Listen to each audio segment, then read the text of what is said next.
kept it 100, yeah. It's been a long time coming. They ain't covering my cloth, they tugging it.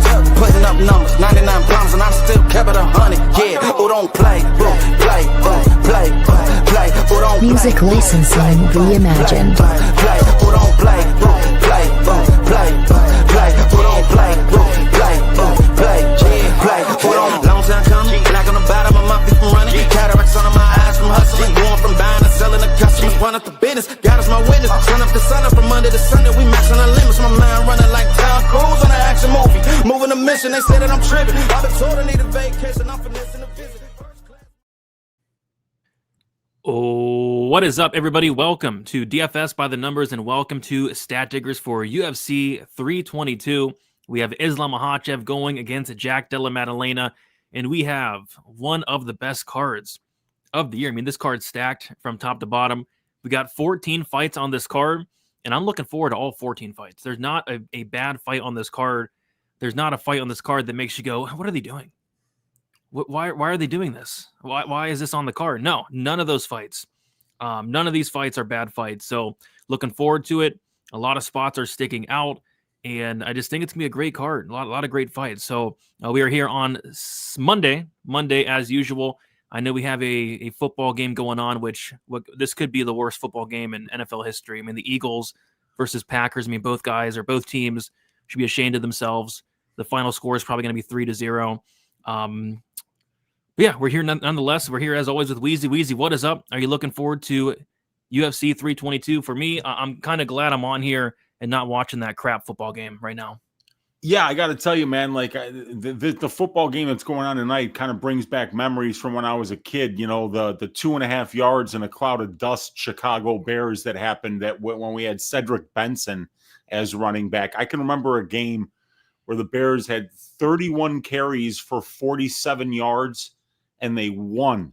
You know, and it was like a 6-3 or something like that, you know, just defensive battle, and it's a stench game.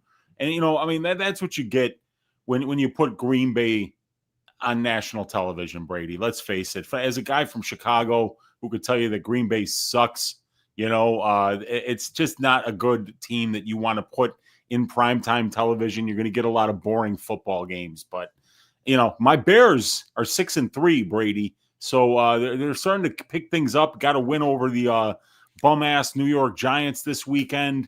A little bit of a close one, but they got the job done, which was pretty sweet. But I think our schedule is going to get really tough, and we might kind of come back down to the mean here as the year ends for the Bears. But this is the UFC kind of finishing up the year. We're coming close to the end of the year now, Brady. There's this card and I think 3 more before the end of the year. And this is an absolute beauty, like you mentioned, from top to bottom.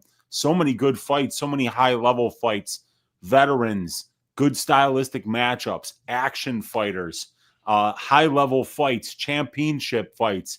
This card's got it all, and I'm looking forward to breaking it down with you guys today. Yep, I'm looking forward to breaking it down as well. Before we get into, if you guys could do us a huge favor, like the video. Let's try to get to at least 100 likes by the time we get out of here. Also, subscribe to the channel. Again, we go live every Monday, 10:15 Eastern Time. We are never a second late. If anything, we come on here early for you guys, for the people. And then if you guys are watching the replay, don't be afraid to leave a comment. Don't be afraid to. You know, leave a comment. Helps out the algorithm and all that good stuff. But Wheezy, we had UFC Vegas. Was it Vegas 111 last week? Yes. Yeah, that was what it was. All right, we'll go ahead and recap that first before we get into the chat. But I did do a poll in terms of who needs to get help like I usually do. But this week, I really struggled to find names of who needs to get help. It kind of felt like the UFC Vegas 11 card was like the smoothest card in a while. Like there were no shenanigans. There were no performances that made you say, what? What was that? There were no, big mistakes. Like I really struggled to find 4 fighters that needed help. I truly did. I almost didn't do a poll, but I did come up with 4 names. The names are Hyder Emil. The names are Mara No Bueno Silva. The names are Marco Tulio and then Ismael Bonfim. So those are the 4 names. Be sure to vote who you think needs to get some help. But I'll let you kick it off, Wheezy. How did UFC Vegas 111 go for you? Well, it would have been better if I didn't bet on Mayra Bueno Silva. She was my official dog of the week, Brady. And I took a shot on the sub prop, a half unit at plus 800. I figured, man, you know, she's got a dangerous ground game. She can get ninja chokes. She can get rear naked chokes.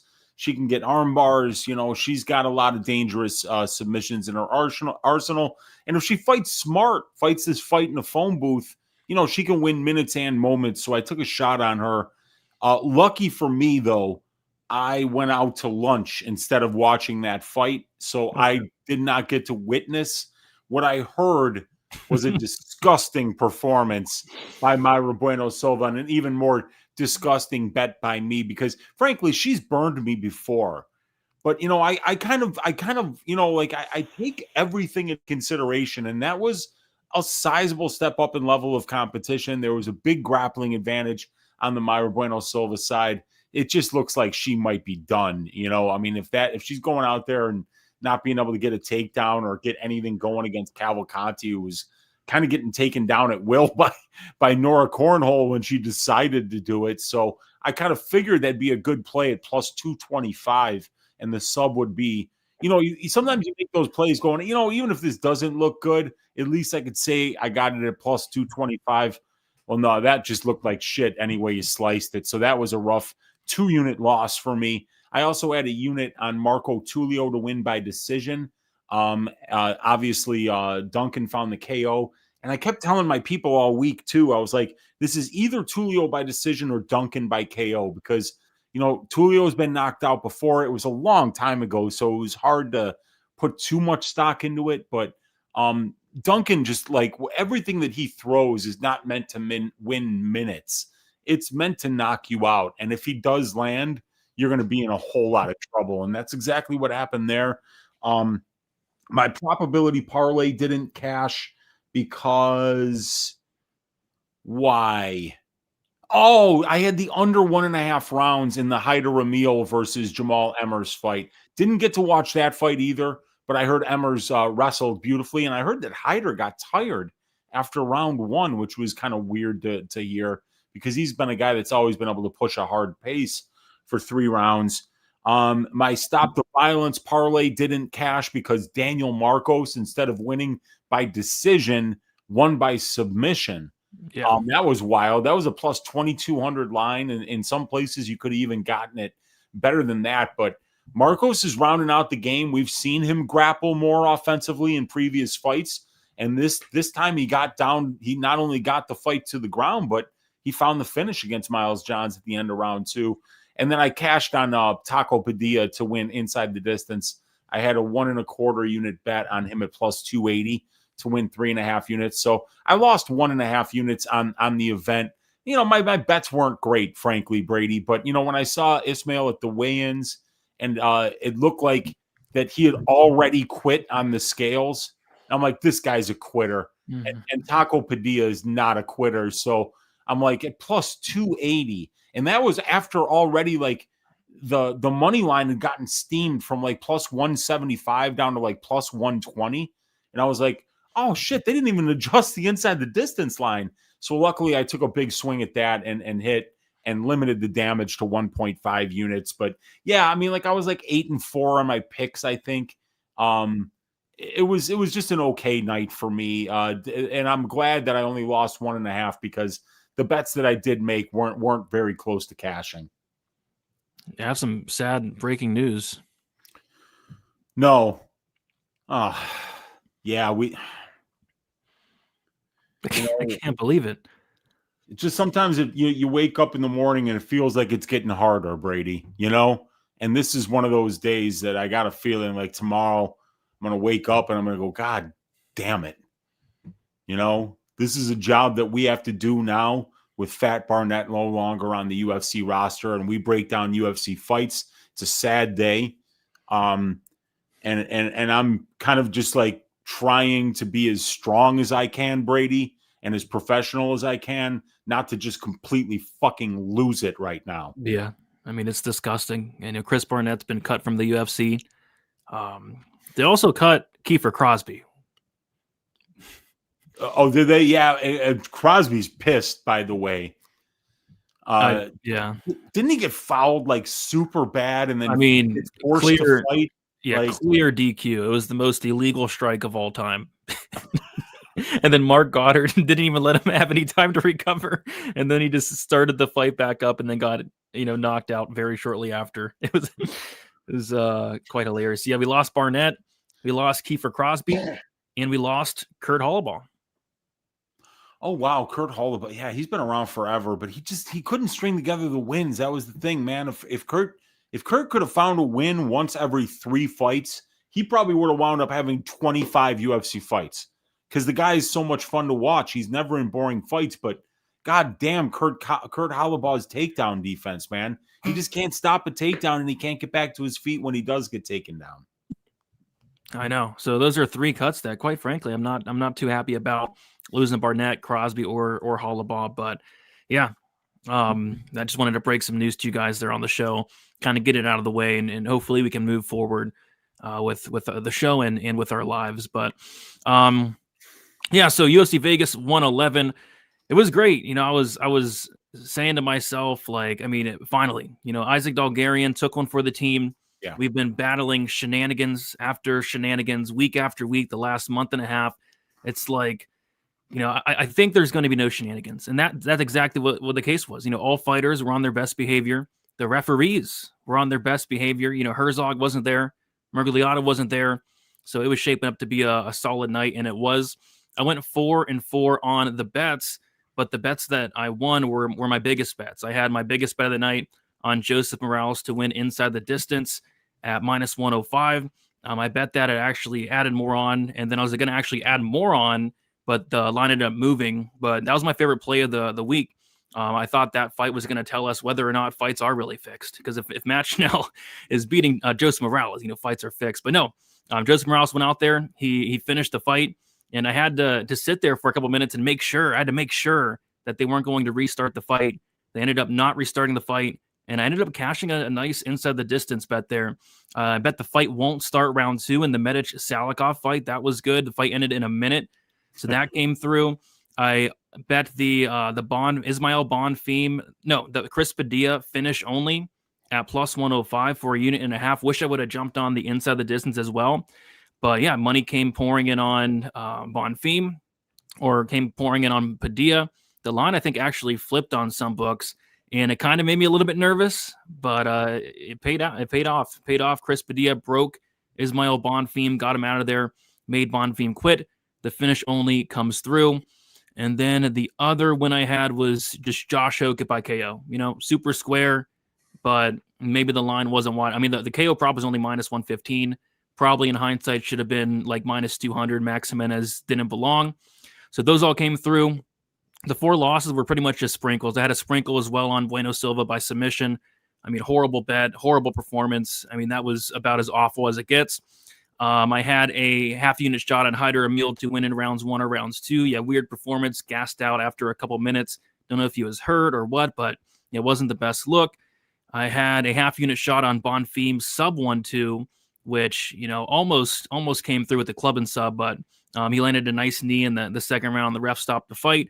And then the other loss was, I took a shot on the under 2.5 in the Barcelos-Simone fight, and actually didn't mind that bet whatsoever. I mean, Ricky Simone's chin looked incredible. He ate some big shots from Barcelos, and it still makes no sense that 40-year-old Uriah Faber knocked him out a couple years ago, because some of the shots Barcelos was landing would knock a lot of guys out. And then vice versa, Simone landed a bunch of big shots in his own right. He had Barcelos hurt in the first round. So I don't mind that under. But overall, up over 4 units on the night, thanks to Joseph Morales, thanks to Josh Hokett, thanks to the Medic fight finishing early, and thanks to Chris Padilla there. So, yeah, can't complain.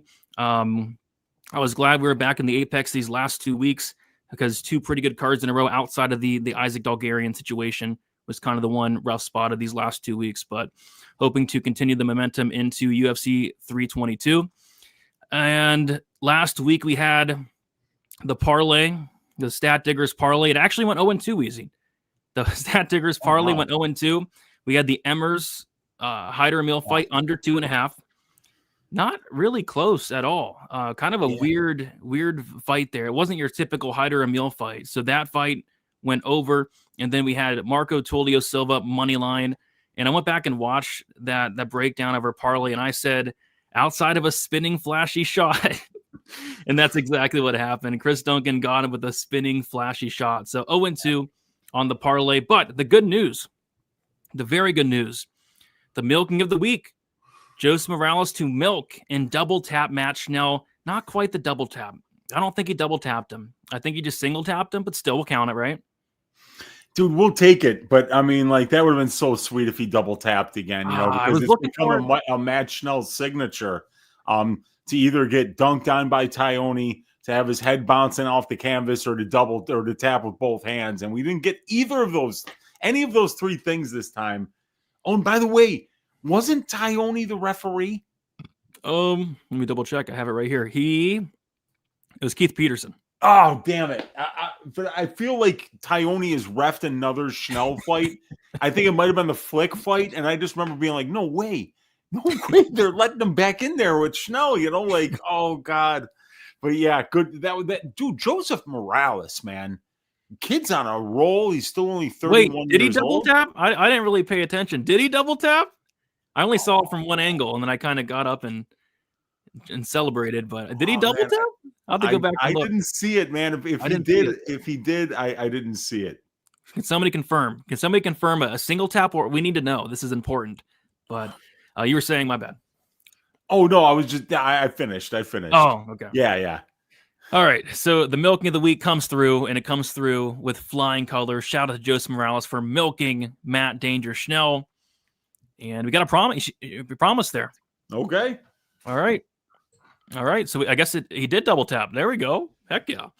And then the piping of the week. Josh Hoke to pipe Maxi Menez on site. And when we're talking about a piping, when we're talking about somebody getting piped on site, I mean, that's exactly what we're thinking. To go out there and do exactly what Josh Hoke did. Didn't mess around on the ground with this BJJ guy. Went out there and he took his head off. Congratulations, Josh Hoke, for piping Maxi Menez and piping him on site. I said Jimenez is a fraud. You know, how do you get signed to the UFC when there's literally no footage of you fighting professional MMA? I don't know. It makes no sense to me. I mean, you're going to sign a guy on footage shot from a camera phone. Oh. You know, like it looked like it was a Motorola Razr flip phone from the 90s, like shot from the upper deck. And it's not even watching the fight. It's watching the Jumbotron, so you could actually see the bad camera angles of the fight. Not even any announcers for the fights. Just a joke. How do you get signed? And you're fighting a former NFL football player who's like a 2-time Division I All-American in wrestling. I mean, come on, man. It's not a real fight. That was an ass shaving. Yep. I said it as well. It just wasn't a real fight. And there's another fight on this card that I don't believe is a real fight. But yeah, that wasn't a real fight. That was and Hoka was only like minus 350, right? Like minus 350, minus 400. Yeah, he was minus 400 pretty much all week. You know, I mean, a big enough favorite that it was, you couldn't get too much down and make that much, but it was still a pretty easy win for him. Yeah, I'm kind of upset with myself because I was planning on adding more onto the Morales ITD and adding more onto the Hoka KO, but didn't ended up doing that. But yeah, let's see what you guys got in the chat here. We got rewatching some of Jack's fights. Have you guys noticed his nose is crooked? I haven't noticed that. No, I didn't notice that. I'll have to check it out. I've always thought he's very handsome. Same. What? Hey, my name is William Robbins, and I eat raw onions with a dash of garlic salt. It's an odd thing to say. Like you say your name, and then that's the thing about you. Yeah. How many years have you been on this world, where you that's what you're going to say in order to introduce yourself to the world? Yeah, it's kind of weird. But hey, I mean, everybody has their hobbies. Elijah One in the building. What is up? We got Dixon saying, Brady, I told you Miles Chapo Johns was going to do something shady. Former Krause disciple Miles gets submitted by a Peruvian with 0 submissions and never wrestles. Miles 100% fixed that fight. Tell the FBI. Marco's sub was plus 2,500. There was no crazy line movement, but that doesn't mean that this corrupt bum didn't let Marco sub him because his buddy's back home in KC going to need a lawyer money after Bulgaria. What I'm kind of pissed about is the amount of money I've lost betting against Miles Johns in rounds 2 or rounds 3. Like I always bet the 2-3 prop against Johns, and all of a sudden he has incredible cardio now. And then that happens, he gets submitted by a striker and Daniel Marcos. How does that make any sense? I remember making a bet last time out on Matsumoto to win inside the distance against Johns. I'm like, this kid's young. He puts on a pace. Johns slows down. And then this time I'm like, nah, I don't like Marcos late. He slows down late, and John showed great cardio in round 3 in his last fight. And then right back to like, oh, come on, man. It's the worst when that happens. When you're one fight off, you know? Yeah. And like even like Felipe Lima had Miles Johns' back late in round 3 and couldn't submit him. And now Danny Marcos does. It's just weird. But I don't think it was fixed. I don't know. But it was a weird outcome for sure. Yeah. We got Jake C in the building. What is up? 4-ounce sniper saying Ismail Bonfim is Herbert Burns part 2. Get some help, Ismail Bonfim. Yeah, I don't know. I guess so. I guess he is Herbert Burns. I guess so. Makes sense. Islam is going to choke this kid out cold. We shall see. We got Lusa Soli in the building. I'm here for the gangbang. What is up, Lusa Soli? Good to see you out here. Did anyone expect D1 Marcos to come out and wrestle like that? I did not. I definitely did not. Tracy Cortez fight week. Yes, it is. Yes, it is. I had high hopes for you guys being on time this week. Well, we were. So that's great. And it starts at 10:15, and we were here, I think, a little bit earlier tonight. And we got a holiday tomorrow. Yeah. So we were definitely on time. What is up, Swing Man? Good to see you in here.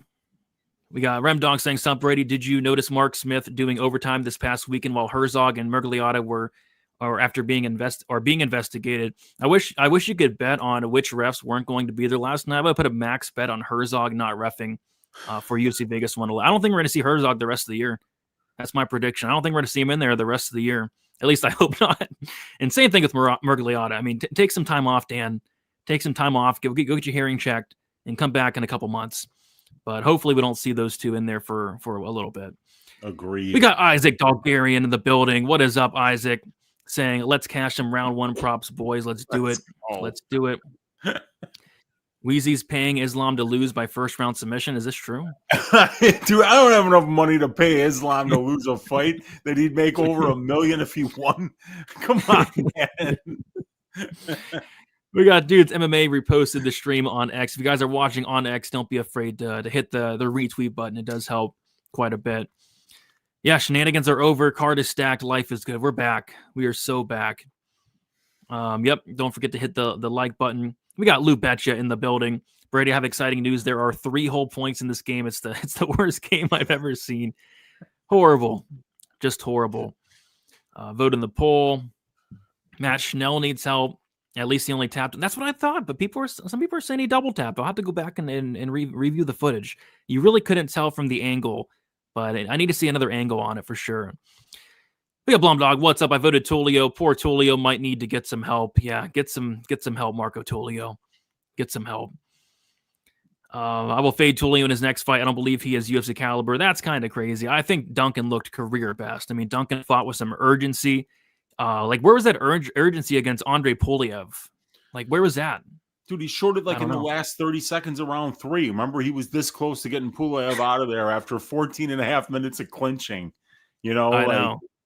He's too comfortable a lot of the time. And when you're comfortable and confident, like Duncan is, sometimes the minutes just kind of pass you by and you don't realize that you're losing because in your mind, the knockout's coming with your next shot. And I didn't get to watch that one either. That was, I think, the last fight that I missed while I went out and had a beautiful lunch. But by the way, I paid the price because, like, I lost a ton of bets, like, on those 4 fights while I was out having a great lunch, Brady, you know. But then I came back and got salvaged it with Taco Padilla. And I mean, like, all my parlay legs that didn't hit fucking would have, you know, like, it was just one leg on both parlays. So it was a pissed off way to end the night. But still, you know, Tulio, I think, is gonna be back. He's a good fighter. He's a well-rounded fighter. He's got a pretty impressive regional scene resume too, and he's still young. So I think he'll be back. Yeah, he'll be back. But yeah, I mean, CLD looked incredible. Like if CLD fought like that every fight, oh my gosh, like he'd be finishing a lot of guys. Slava fight week, yes it is. Dumas still in the roster, yes he is. I believe he just signed a new contract, just recently as well. So we'll be seeing some more of Dumas. Dumas is a future champ. No way he gets cut. I don't know about that one. But we got Sean Bitter in the building. What's up, guys? Sad day that Burnett is gone. I mean, it's a horrible day. I mean, it completely ruined my day hearing that Chris Burnett is off the roster. I was hoping they'd give him maybe one more fight, but dude, if that news came out before last week's show, Brady, we wouldn't have even went live. The only reason we're even doing the fucking show is because this is UFC 322 and it's a stacked card. Because otherwise, you cut Fat Barnett, you piss off Brady and me. No stat diggers for you this week, and everybody has to pay. That's the problem. Even the people who want to see the show, they have to pay too because the UFC fucked up and did something that's just pretty much inexplicable. And I want to put my fist through a wall right now, and it's taking all the professionalism and discipline in my body, Brady, to try to remain professional here. But I'm mad. As you should be. And then, man, that Barnett Hamdy fight was so bad that they cut them both. pretty funny.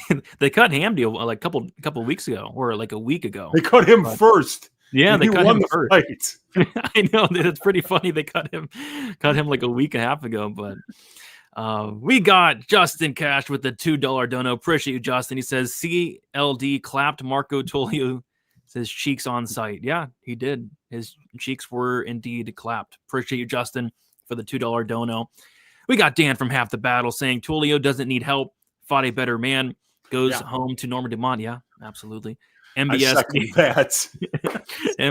needs desperate help. Ismail needs some help. Yeah, I can't wait to see who everybody in the chat voted for in terms of who needs to get some help. Probably between Ismail and MBS for sure. Yeah. Norma's about to leave him after this L. Oh, hopefully we don't have like another JP Bays situation. Watch Norma be with CLD next. would be messed up, man. Those flip phones were the business though. Maybe in like the early 2000s. And yeah, Weezy's fraud detector remains undefeated. Absolutely. Except for when I'm betting on Myra Bueno Silva. Oh. Like, how does that one keep fucking splitting through the cracks, man? Come on, Weezy. Poor Myra. I mean, she fought for a title not too long ago, but she's on like a 4-fight skid now. It's crazy. She won the first round. It was close to finishing with a rear naked choke. I really thought she was the goods, man. What the hell happened to her? I don't know. Like I was watching her interview this week, and she was like, "You're gonna see the real Shatara. When the real Shatara shows up, I'm the best in the world." That was the real Shatara? Come on, Mara. Should I watch the fight, or am I going to become like even more angry than I am now about Fat Barnett being cut?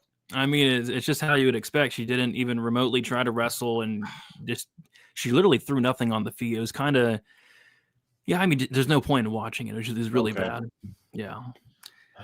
Hello, gentlemen. Miles looked like he didn't fight the hands. Yeah, gave it up. Definitely gave it up.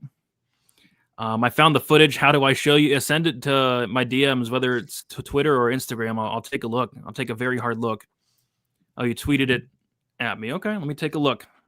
Let's have a look. See. I would bring it up on screen, but I don't want to get copyrighted. Here we go. Yeah. Okay, that's a good angle. Oh, yeah. It's a very tough angle, but you can kind of see the bottom hand tapping a little bit. Yeah, it's I don't know, it's close. I would like to see another angle, but it kind of does look like his bottom hand is I think he double tapped. He double tapped. Looks God like bless him. God bless him. Did he retire? I don't know. I don't know. I don't know. Did he? I don't know. I hope he didn't. I want to fade him once more. Like this guy's been I would, that would be pretty cool. Yeah. Yeah. I say we let him fight. Let's get Daniel Lacerda back in there. Let's get Lacerda a first round finish. What do you say? Dude, yeah. I mean, we got to get him back.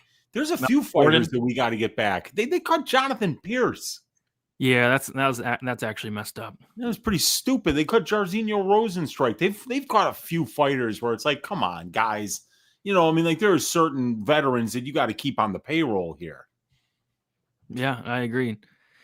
Yeah, we'll talk about that Tsarukyan fight. We'll talk about it by submission, potentially. Odds on seeing Herzog again in 2025, plus 105. I don't know. I'm going to take the no. I'm going to take that we won't see Herzog again in 2025. I think we'll see him in the first card of 2026, potentially. We got Big Steve in the building. Dalgarian, let's cash round 1 props unless you are carrying a dead body to the second round. Shout out to Big Steve. I'll be on Big Steve show later this week, I believe Thursday. So check me out there. I meet Islam on Sunday. He's a cool dude. Yeah, Islam does seem like a pretty good dude. Yeah. Let's start a rumor Islam is injured to get the line down. There you go. That's smart. There was a rumor that Ismail was injured. I'm not sure if he was or if he's just a quitter. Probably he's just a quitter. I don't know. But there was a rumor that he was injured and then the line just came all in on Padilla. Yeah, people were saying that they thought his shoulder was out. And I didn't notice that. I just noticed that he looked like a guy who had a rough weight cut and didn't feel like cutting any more weight and, quit on the scale. You're probably going to quit in the cage. So confirmed double tap, sending the clip on X. Yeah, man, I saw it. I mean, it was kind of tough to see, but you can tell. Bueno Silva was a favorite to win the UFC title. Crazy. Crazy how things can change. Emil is sent to Fade City. Yeah, I don't know. I think maybe the age might be starting to be catching up to Emil. I mean, he's not a young kid. He's like 35, 36 years old, Emil. And his fight style is just not sustainable. So, yeah, just a really weird performance from Emil there. No, I didn't. No, I didn't see that, Lou. Are these Herzog DMs real? I believe they are. I'm not 100%. I believe that's Herzog's Twitter. At least I thought so. IG or Twitter? Twitter. He DM'd Harry Mack on Twitter. Oh, okay. And I'm pretty sure that's Herzog's account. Okay. Morales is going to knock Brady out. We shall see. Looks like Islam had staff. Somebody's heard that. Yeah, there's a picture. It's like it looks like it's on the thigh, So of course he does. Of course he has. Yeah. So I'm telling you, Brady, if it were a 3-round fight, I wouldn't care. But now with 5 rounds, this could be the kind of injury that kind of brings in the price on Islam a little bit. Okay, that's funny. All right, guys. I say we get into it. I think. Oh, we got to see who needs help. Can't forget that. Oh gosh, it's kind of close. Jeez. All right. So YouTube is being slow. It's being very slow. Holy crap! It's being slow. The poll vanished. the poll vanished, but I did see who won before it vanished. Mario Bueno Silva. Yeah, that makes sense. I think I saw it 37% Mario Bueno, and then I think 30% Ismail Bonfim. It was pretty close. Yeah, and that makes sense, man. And maybe Uncle Wheezy for betting on Mario Bueno Silva because I lost money on her. Never mind. The poll just popped up. It's not Mario Bueno Silva that needs help. It's not. In fourth place, Hyder Emil, 13%. Okay. In third place, Marco Tulio Silva, 18%. In second place, Mauro Bueno Silva, 34%. And then in first place, Ismail Bonfim, 35% by one vote. One vote. Ismail Bonfim needs to get some help. Wild. Well, at least Mauro Bueno Silva is, seeing the scorecards with her ass performances while Bonfim's just saying, get me out of here. It's not going my way. I'm quitting. That's crazy. What a turn of events. So yeah, I guess Bonfim needs to get some help. Bonfim quit after trying. Yeah, Bonfim looked really good early, but he did quit, and then MBS didn't even try for 15 minutes. It was horrible. And shout out to Taka Padilla, 4 fights. Yeah, 4 fights. He's lined as an underdog, and he's 4-0. Put some respect on Taka Padilla. Y'all got to put some respect on Taka Padilla. Yeah. No, the poll is not rigged. Almost. I mean, I almost made a mistake there. It froze, and I swear I saw Bueno Silva winning, and then it updated, and the poll came back, and yeah, it was just wild. Don't call the FBI, please. All right. Let's get into some fights. We got 14 fights to talk about. 14 incredible fights. We're going to kick it off with a fight they actually added last week, and that is going to be Slava Borchev going against Mateus Camilo. We got Borchev, 33 years old, 5'11", with a 69-inch reach. Mateus Camilo, 24 years old, 5'10", with a 69-inch reach. We got Camilo 9 years younger with a 1-inch height disadvantage, and both guys got the same reach. We got Slava Borchev, who is 1-3 and 1 draw in his last 5 fights. He had a draw against Nazim Sadikov, submission loss against Chase Hooper, decision win against Hamaz Yontop, decision loss against Tom Nolan, and then a submission loss to Terrence McKinney. As far as Camilo, he has 4-1 in his last 5 fights. He made his debut against Gabriel Green and lost that fight by second-round submission. So typically when they add fights late, I kind of get pissed off, especially if it's on fight week, because I like to do my research, prior to the week starting. But they added this last week, and I was like, okay, I'm not too mad about it because they added it at a reasonable time. I was able to research the fight, and then also it's a very good fight. I'm really looking forward to this fight here. And I don't know, it's a weird one to call because Mateus Camilo, straight up just completely death gassed in his debut against Gabe Green. Had a fully locked in choke from bottom. Gabe Green was able to get out of it. Gabe Green was able to then take Camilo's back and choke him out shortly after. It was a really terrible display of cardio and heart.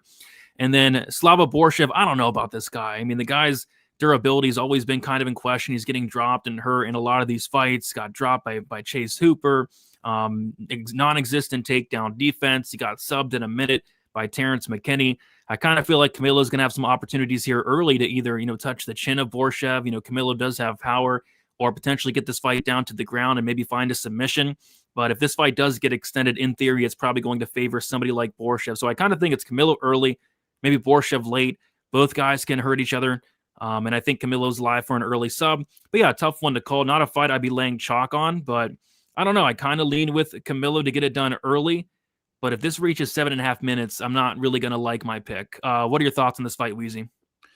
Yeah, I mean, I think Borchev's definitely got a ton of heart, and he's very durable. He's extremely difficult to get out of there. He was on death's doorstep against Sadikov. The Chase Hooper fight, like, he didn't really even tap there, and he was getting mauled on the mat. He doesn't give up. Like, Terrence McKinney had him in that choke for like over a minute before he finally tapped. I don't think Camilo's got that kind of a ground game to get him out of there like somebody like Chase Hooper or Terrence McKinney would.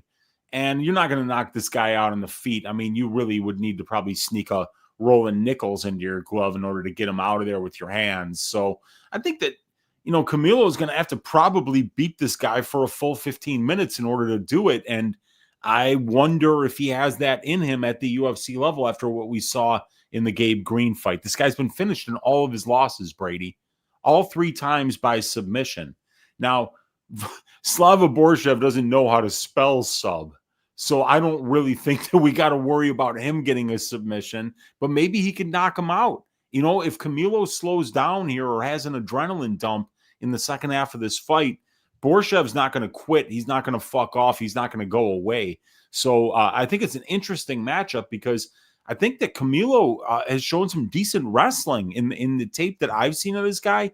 He will mix in some takedowns in top time, and that's going to be there for him against somebody like Borchev, who has 43% takedown defense and who's spent 36% of his UFC octagon time being controlled either on the fence or on the mat. So I think there's going to be some opportunities for minutes and moments early from Camilo. But the question is, can this guy push a pace for a full 15 minutes at this level? That's probably a question that we're going to get answered in this fight. And because they made this on fight week, it's probably a stay away for me. And here's another thing, Brady. Camilo was supposed to fight in Abu Dhabi. Yep. He was scheduled to fight Abdul Karim Al-Sawadi. Al-Sawadi pulled out of that fight. So and Camilo, he was cutting weight because I think they pulled that fight like either the night before or the morning of the weigh-ins, right? Yeah, I had a full write-up on the fight, and I remember, feeling like it was going to be a really fun fight, and then and Al-Sawadi fights never happen. Yeah. This guy, I think, has had 4 consecutive fights called off, and I think 2 of them were his fault, 2 of them were his opponent's fault. So he's just one of these guys that seems to be in cursed fights. So, they made this one last minute, and because of that, that brings a little bit of extra variance. It's hard to know if we can trust Borchev's cardio on short notice, and it's hard to know if we can trust Camilo's cardio or his heart at all at this point, because he's getting finished by guys like Gabriel Green and other guys on the regional scene. It's not a good look. Yep. That's why I'm staying away from, especially Camilo at chalk. Camilo is -160, and Borchev is +140. Like, if this fight reaches, late round 2, there could be some problems for Camilo, especially on short notice. The over/under set at 2.5. The over 2.5 +140. The under 2.5 is -160 there. The $1 million question: does Camilo have legit? He doesn't need it. I mean, he's fighting Slava Borchev. Like, I can't think of somebody where. Okay, Damir Hadzovic has worse takedown defense, but outside of that, I think Borchev has the worst takedown defense I've ever seen. I'm actually shocked that it's 43%. Yeah, like Carlos Condit level, Vanessa Demopoulos level. Yeah, no, it's bad takedown defense. So Camilo will be able to get takedowns, but will he be able to do that for 15 minutes? I don't know about that, especially if Borchev's making him work. We got Henry's Cringe in the building. Let's go. What is up, Henry's Cringe? I'm alarmed with how close these odds are. You would think Camilo would be the easy favorite here. It's probably the cardio and just the way he kind of quit in the green fight. Just kind of a quit job. Wasn't the best look. Like, what's his heart like? What happens if he has to battle some adversity here? I think that's why this line's not that big here on the Camilo side. We'll never bet Slava. He's the worst grappler. Dan's weed dealer tapped out Camilo. I don't know. Could Slava tap him out? I mean, you never know. Anything can happen. Dude, we can find out who Dan's weed dealer is right now on Tapology. I'll bet you anything, man. There's only 3 guys that have tapped out Camilo on record, so about to find out. Oh, Camilo sucks. He low-key lost the fight to get him into definitely Eric Mercado. That guy's got hair like me. Oh, is it Eric? I've seen Eric Mercado fight. He looks like a stoner, dude. It's got to be Eric Mercado. There we go. Camilo and those weed dealers, they're tough though, man. You got to be tough to be dealing weed. Yeah, you do, man. I mean, you got to be able to fight sleep all the time. I mean, you're constantly fighting sleep, you're constantly fighting deadbeats who always want you to front them a sack. There's a lot of fights every day as a weed dealer, man. 100%. So maybe it's not the worst look in the world. Camilo sucks. He low-key lost the fight to get him into the UFC. The other guy just couldn't take him down, so he pushed Camilo against the fence the whole time, and they gave it to Camilo. Yeah, it was a close fight. We got Nick in the building. It happens to the best of us. Like me and Wheezy, we will never be late. But if somebody shows up late, it's all good. All the red on Slava's grappling stats. I'm surprised there's not even more red there. I thought it'd be even redder, to be honest. But yeah, it's pretty red. Camilo's well-rounded, but he quit in the Gabe Green fight. Didn't fight the hands at all. Yeah, he just gassed and quit. Yep, that's a good point. Christmas is coming up in about a month and a half. Slava Claus could be bringing us all gifts early this year. I don't know. GM3 is so washed. Yeah, we'll talk about that. Who was the Bulgarian pick? Nobody. Fights are no longer fixed for the next couple months. Hopefully, yeah. If I had to guess, I don't know. I mean, what would a fixed? I mean, if Mirart got a win, I mean that'd be a fixed fight. If Gerald Mirart pulled it off, that's about all. Maybe Tsarukyan likes steak and wants to and takes McConico to decision. Oh, but I don't think that would be pretty brilliant on his part. It would be, but I don't think fights are fixed for the next couple months. The white dude with dreadlocks. There you go. Mercado for sure, man. I guess weed dealers aren't tough. Okay, all right. I'll take it from you. Okay, let's move on to the next fight. Oh gosh, we have Bossinger, Tsarukyan going against poor Eric McConico. We got Tsarukyan, 24 years old, 6'2", with a 79-inch reach. We got Eric McConico, 35 years old, 6 foot with a 77-inch reach. We got Bossinger, 11 years younger, and have a 2-inch height advantage and a 2-inch reach advantage. Tsarukyan is 5-0 in his last 5 fights, had a first-round knockout win against Murtazi Taha, and then had a second-round submission win against Eric Nolan. As far as McConico, he has 4-1 in his last 5 fights, made his debut against Nursultan Ruzaboev lost that fight by second round knockout. And then I thought he lost to Cody Brundage, but they gave the win to McConico, and he got a UFC win there. So I think this line's off. We have Tsarukyan minus 800, McConico plus 575, and I think it's off, Wheezy, because I think it should be wider. I saw this fight get announced. I'm like, what? What do you mean Tsarukyan versus Eric McConico? Like, I truly thought he was going to be like minus 1,500, but no, he's only minus 800. So I think the line's off. I think the line should be wider. I just can't picture McConico just winning a fight. He just doesn't do anything. I mean, look at some of the strike numbers thus far from Eric McConico. Like, it's absolutely disgusting. In that Cody Brundage fight, he went out there and first of all, I thought he lost, but he only landed 26 strikes over the course of 15 minutes. In the Rizaboa fight that lasted 5.5 minutes, he landed 5 strikes. I'm not that great at math. Weezy, you are, but 5 strikes in 5.5 minutes, that's less than 1 strike per minute. Yeah. It's ridiculous. He doesn't throw anything. He hates getting hit. He's not wrestling. I'm not sure what Eric McConico is that good at. So, if you don't like getting hit, it's kind of a recipe for disaster against Tsarukyan, who is going to hit you and hit you quite hard. So I think Tsarukyan gets the job done. And quite frankly, I think the line would be a lot wider had Tsarukyan not get hurt really badly against Eric Nolan. But he did. It happened. But I don't think McConico is going to do that, because McConico, to hurt somebody, you have to throw punches, and he just doesn't throw punches. So I think this fight would have to be fixed if Tsarukyan messed this one up. Wheezy, what are your thoughts on this fight? Yeah, it would have to be a mismatch when you kind of say that, like, you think minus 800 isn't a wide enough line, because his inside the distance line is minus 350. So people are pretty much expecting that Tsarukyan gets the knockout here. And let's face it, man, McConico's been knocked out in all 3 of his losses. Tsarukyan has 10 professional wins, and 8 of them are by knockout.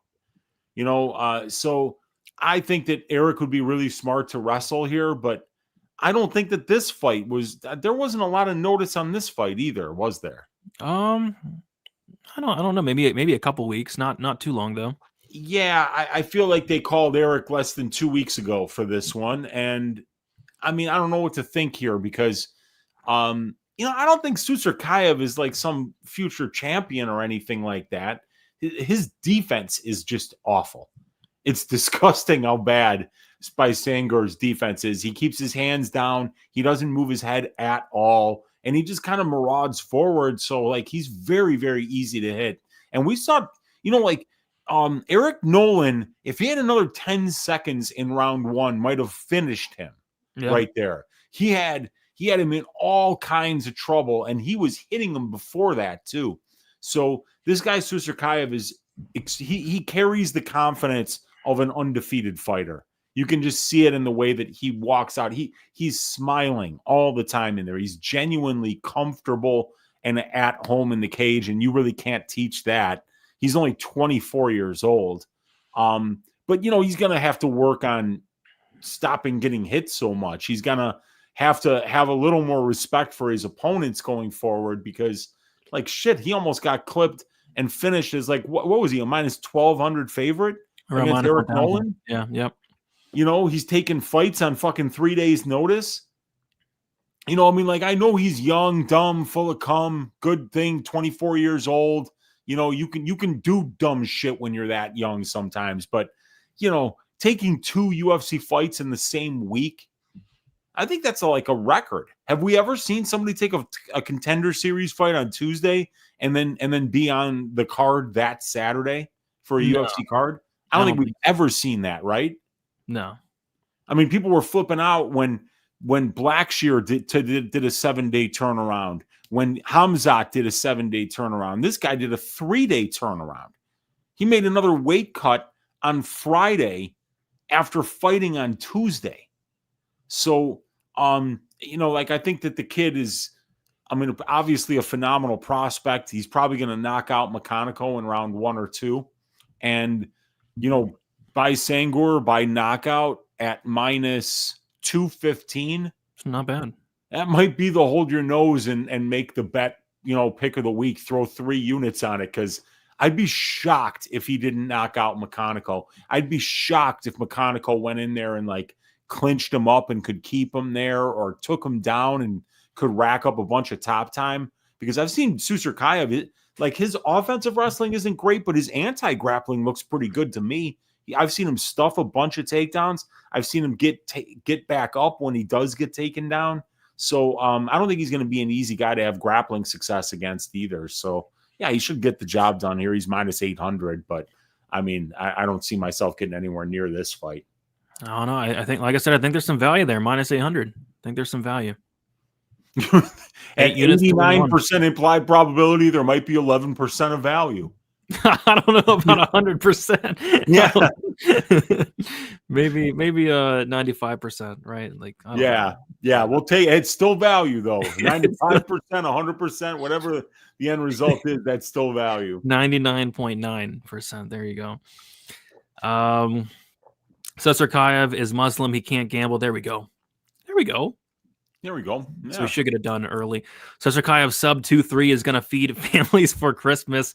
Yeah, his sub prop for the Nolan fight must have been something crazy because he never had a sub prior to the Nolan fight. And Nolan's a solid grappler, so yeah. Tsarukyan minus 350 inside the distance is an absolute peach of a parlay piece. I don't mind it. Fight to reach round 2 might be the move. Maybe like if I think McConico is going to try his best not to do anything, so maybe he can run away for 5 minutes. I think you're underestimating Bossinger. I think he just took him too lightly, and I think he had a double weight cut within the span of a couple days. Yeah, and he cuts a lot of weight. It looks like. So I was actually kind of surprised he made weight and looked decent doing it, but they had to take some toll on him. Fight to ends by KO at minus 300. Disgusting. Yeah. Under 1.5 rounds, minus 160. Not bad. Submission 2-3. Trust the Tard. All right, we'll see. We'll see, MMA Tard. We'll see. All right, let's move on to the next fight. It is going to be Angela Hill going against Fatima Klein. We got Angela Hill, 40 years old, 5'3" with a 64-inch reach. Fatima Klein, 25 years old, 5'6" with a 67-inch reach. Klein, 15 years younger, 3-inch height advantage, and a 3-inch reach advantage. Angela Hill is 3-2 in her last 5 fights. Decision win against Denise Gomes. Submission win against Luana Pinheiro. Decision loss against Tabitha Ricci. Decision win against Ketlin Souza. And then a decision loss to Yasmin Lucindo. As far as Fatima Klein, 4-1 in her last 5 fights. Made her debut against Jasmine Jazz DeVicious. Lost that fight by decision. Knocked out Victoria Dudakova. And then knocked out Melissa Martinez. So, we have Fatima Klein as the second biggest favorite on the card, right behind Tsarukyan. She's currently sitting at minus 500. And I think she's getting Hill at the right time. Hill, I was starting to wonder, she was like 38, 39 years old. When is this fall off going to happen? And she can't fight forever. She's a strawweight, at almost 40 years old, but she's looking really good. But these last 3 fights, I have not liked what I've seen. Tabitha Ricci performance was not great. The Ketlin Souza fight, I'm not even convinced she won that fight. And then she looked pretty rough in the Lucindo fight. I think Angela Hill is starting to kind of, fall off a little bit. And then Klein, she's only 25 years old. She's still getting better and better each fight. What I will say, I wasn't too happy with the performance against Martinez. Like Melissa Martinez got out-grappled by Elise Reed, was kind of thinking Klein might be able to, take down Melissa Martinez and tap her out. I don't think she even got a take. She didn't get a takedown in that fight, but she was able to knock her out late. But she's a legit grappler. She gets the fight down to the ground. She has nasty ground and pound. The striking's coming along. I think Klein is going to be a very, very tough fighter to deal with in the division for a very long time. So Klein getting Hill at the right time. I think she wins. I have no interest in laying minus 500. I have really no interest in the props. Angela Hill's super tough to finish. She's never been knocked out. She has been subbed twice, but that last submission loss came like 2019 against Random Marcos. So I kind of think it's Klein. I kind of think it's Klein by decision, and that's like minus 200. So I'm fine with passing here. Yeah, minus 185 for Klein by decision kind of sounds a lot like minus 210 for by Sanger by KO. I mean, really, at the end of this fight, and I said it last week about Denise Gomez. After the fight, are we all just going to say it was always Denise Gomez by decision at minus 105 against a very, durable fighter in Tisha Torres, who's very tough to finish, And I think that's what this is. Angela Hill gets knocked out by nobody. You know, I mean, she's literally fought every strawweight that's ever been in the division. How many fights at this point? I mean, like since the year 2013, Angela Hill has 28 UFC fights. 28. So, I mean, even and black don't crack, Brady, but eventually it does because Father Time is undefeated. So if Father Time is undefeated, by definition, at some point, black is going to crack. It's just going to crack later than the white cracks, right? So 40 years, 9 months, 29 days for Angela Hill. Her birthday will be 11 days after mine on January 12th. You know, and then she'll be turning 41 years old. While Fatima Klein is only 25 years old. She's a young buck, Brady. And, you know, she didn't show the best fight IQ, man. You know, like I wouldn't be rushing to the window to lay minus 500 on Fatima Klein, who literally got 0 takedowns against Melissa Martinez, who, like you mentioned, was having problems grappling against Elise Reed. So, and I remember you had a bet on Fatima inside the distance, right? Yeah, I was like about to smash my TV. Exactly my point, right? And now she's minus 500 after not really fighting to her best win condition in her last fight. She might be falling in love with her hands a little bit. And if that's the case, and if she does that again against Angela Hill, this fight could wind up playing out very close, let's face it. But where Fatima's going to have a big advantage here is probably on the mat if she's able to get to a dominant position on the mat. So, yeah, I mean, Fatima's 15 years younger, 15 and a half years younger. I'm not siding with the older fighter here. And like you said, you're seeing the cracks in the facade with Angela Hill. She's lost 2 out of her last 3 fights. And I feel like the Ricci and Lucindo fights were winnable fights for her, that where she didn't really fight to her best win condition. So, yeah, I think it's going to be Fatima by decision. Yep. Minus 185. Makes sense. Makes sense. The over 2.5 minus 355. Under 2.5 is plus 285. Yeah, Hill's super tough. Super tough. Fatima via Clam. I don't know what that is, but I think it's plus 1,500, Brady. There you go. Yeah. Angelo has the power of the OnlyFans. Yeah, I believe she is on OnlyFans. I don't know if she's showing ass, though. I think she's just doing training videos. Yeah. Cool fact of Angela Hill, she holds a UFC record for most fights in the UFC without ever being knocked out. Wow. I believe it. She's fought a million times. So. Yeah. Yeah, I think she's the all-time women's MMA fight leader. I think she's got more fights than Jessica Andrade, if I'm not mistaken. Jeez. Split decision prop. I mean, the split decision prop is probably going to be a decent number since, you know, Fatima's like minus 500. But you never know with the crooked, corrupt judges in a fight that's heavily favored to go the distance.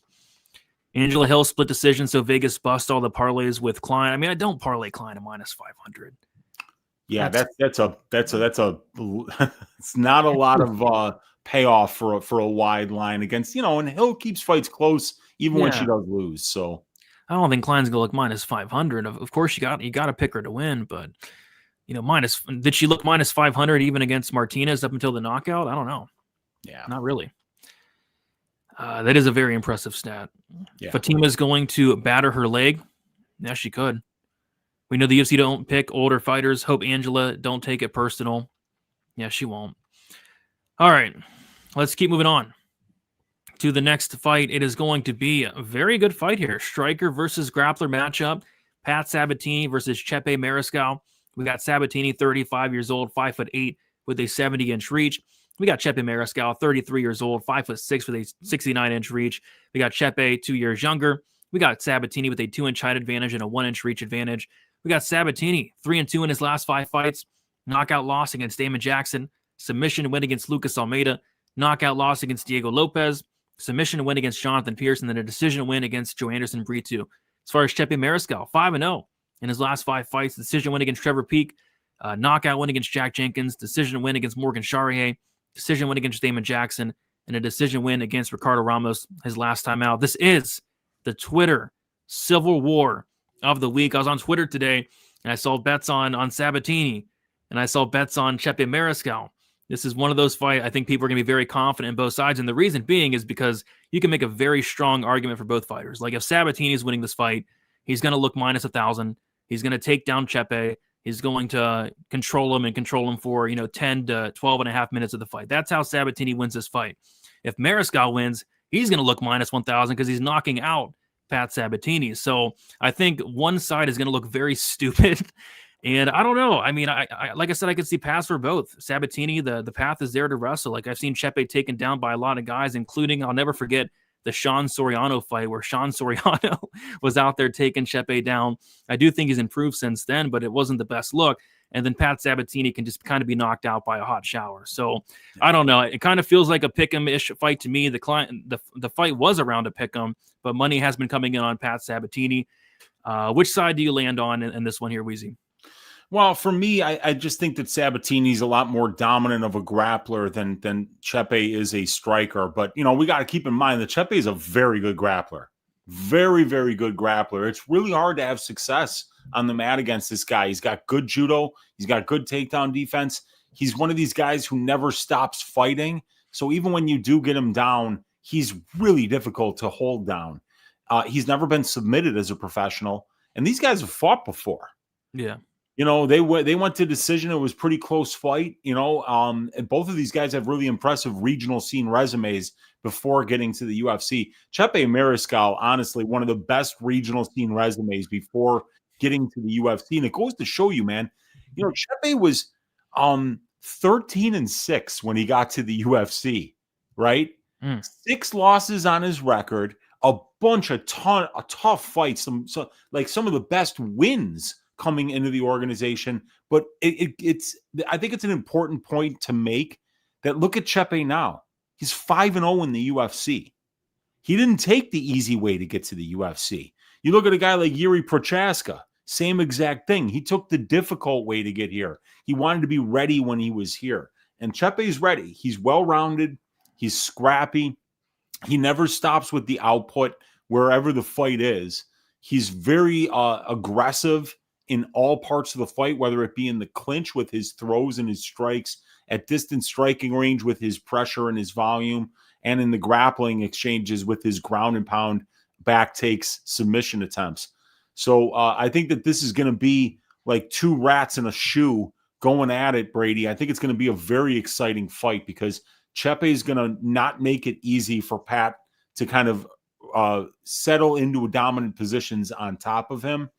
And I don't think Chepe's necessarily got the kind of power that should scare Sabatini bettors, but Pat's chin. Oh, I mean, David Jackson doesn't have power. Yeah, exactly. That's my point exactly. It's like you don't really worry about Chepe going out there and icing you with one shot, but Pat Sabatini's chin is the reason why he needs to be such a dominant grappler.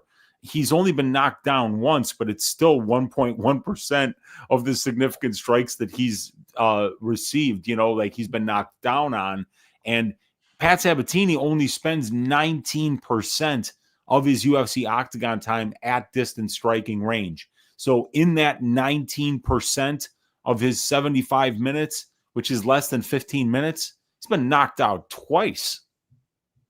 And then the regional scene knockout actually wasn't a knockout. That was really a submission where his arm was dislocated because of a straight arm bar. So, it was this is a fun fight.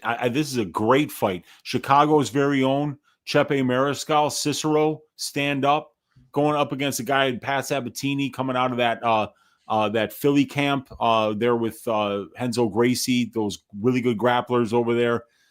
Very, very interesting fight. Really looking forward to seeing how this one plays out.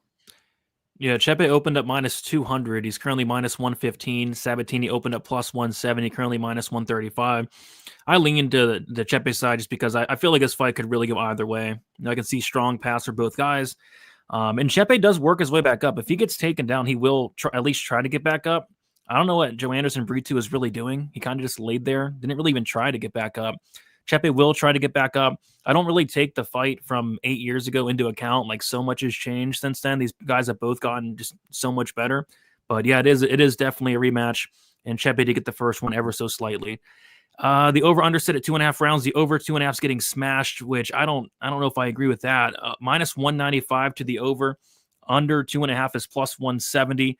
The fight goes minus 175. The fight doesn't go as plus 145. Justin Cash saying the Chepe money line.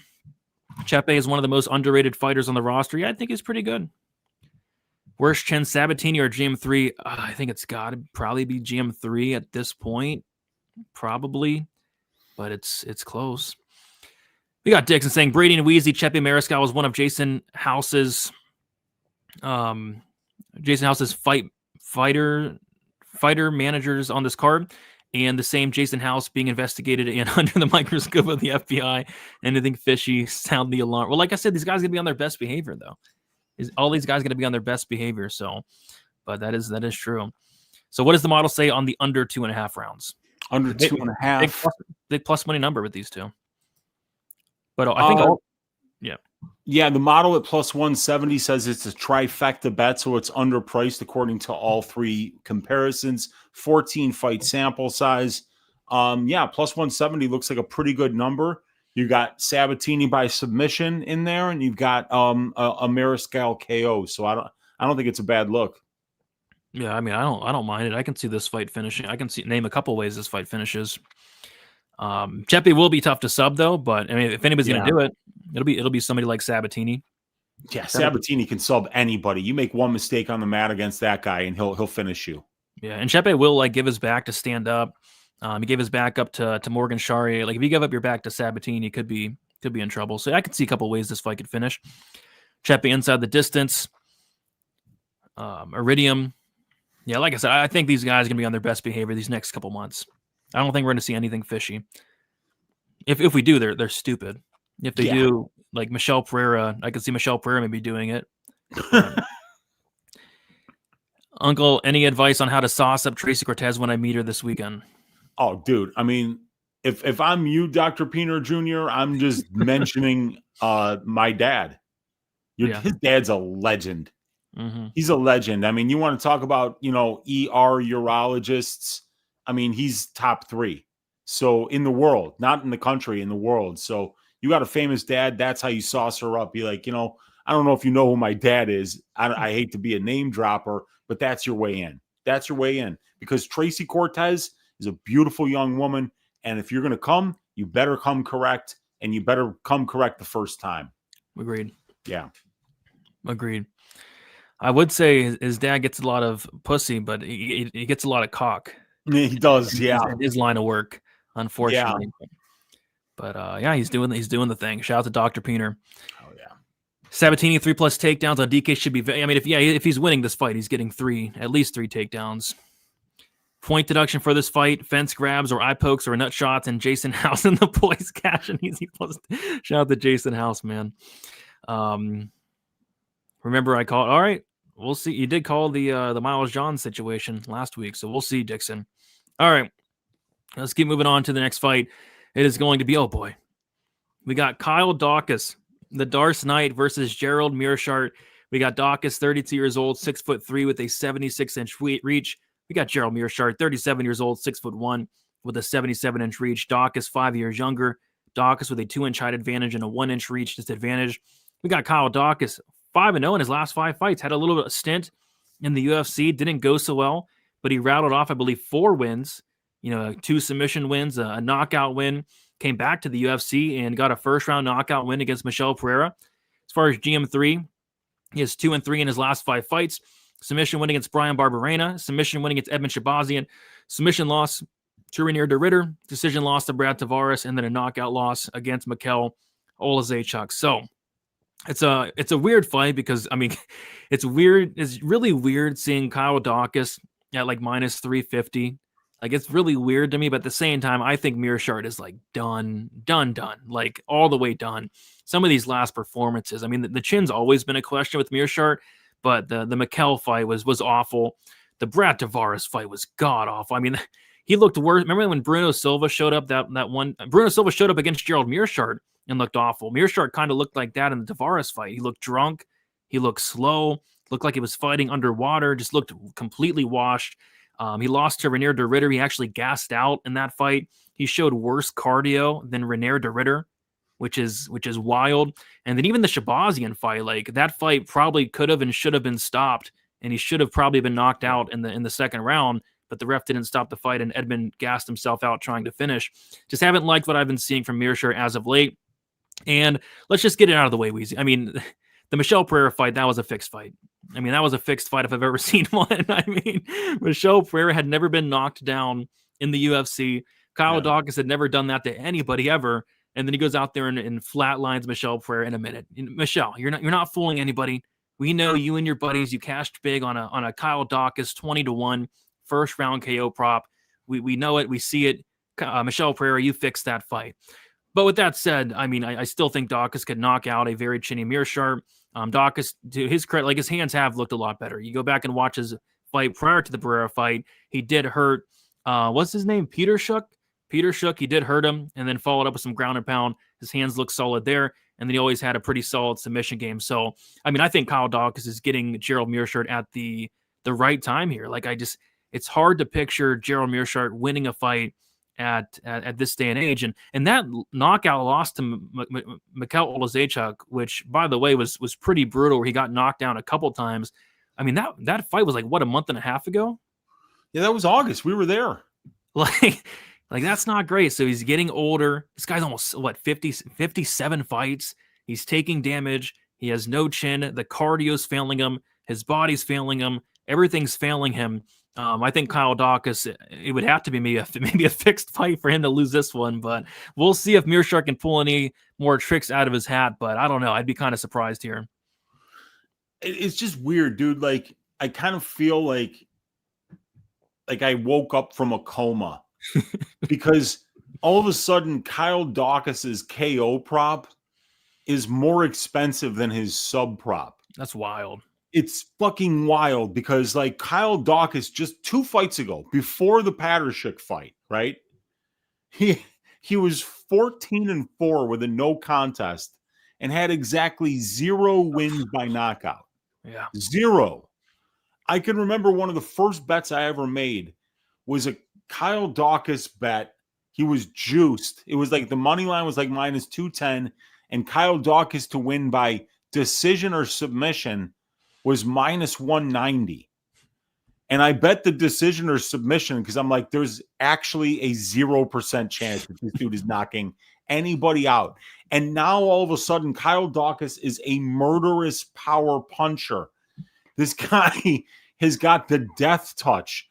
Keenan Patershuk, Michel Pereira, back-to-back knockouts, absolute starchings at the hands of the Darce Knight, a guy who had never knocked anybody down in his 7 UFC fights prior to that, and against a guy who's known for being extremely durable and who had never been knocked down in all of his UFC fights. So the question is has Kyle Docus fallen in love with his hands? And what do you got there on the screen? Kyle Docus tweeted, he says, all this talk about fight fixing, I'm fixing to knock Gerald's block off at UFC 322. That's hilarious. That's funny. Oh, my God. And then that person there says, you're going to 100% grapple, but I respect the idea. And, yeah, of course, he's not. Yeah, no, he's not going to grapple. He's going to I mean, there's no way you could watch Mirart's recent tape and be like, I don't want to be on the feet against this guy.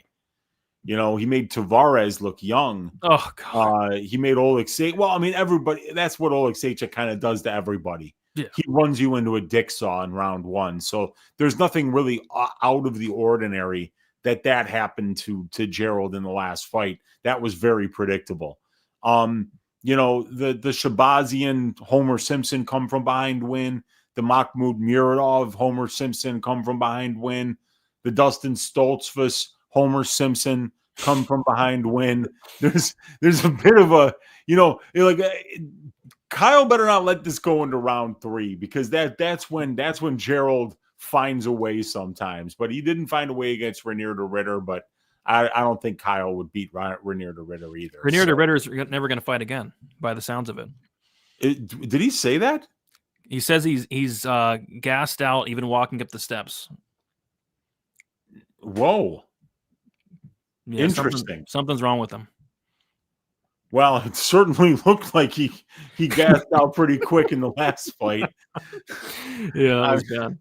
I mean, that was just unbelievable. But anyway, yeah, GM3 is 37 years old. He's got 57 professional fights. He's got 20 professional losses, and he's been finished in 14 of them. You know, the wheels might be coming off a little bit here, but he's Gerald Meerschaert. You can't get too comfortable. You can't make any mistakes.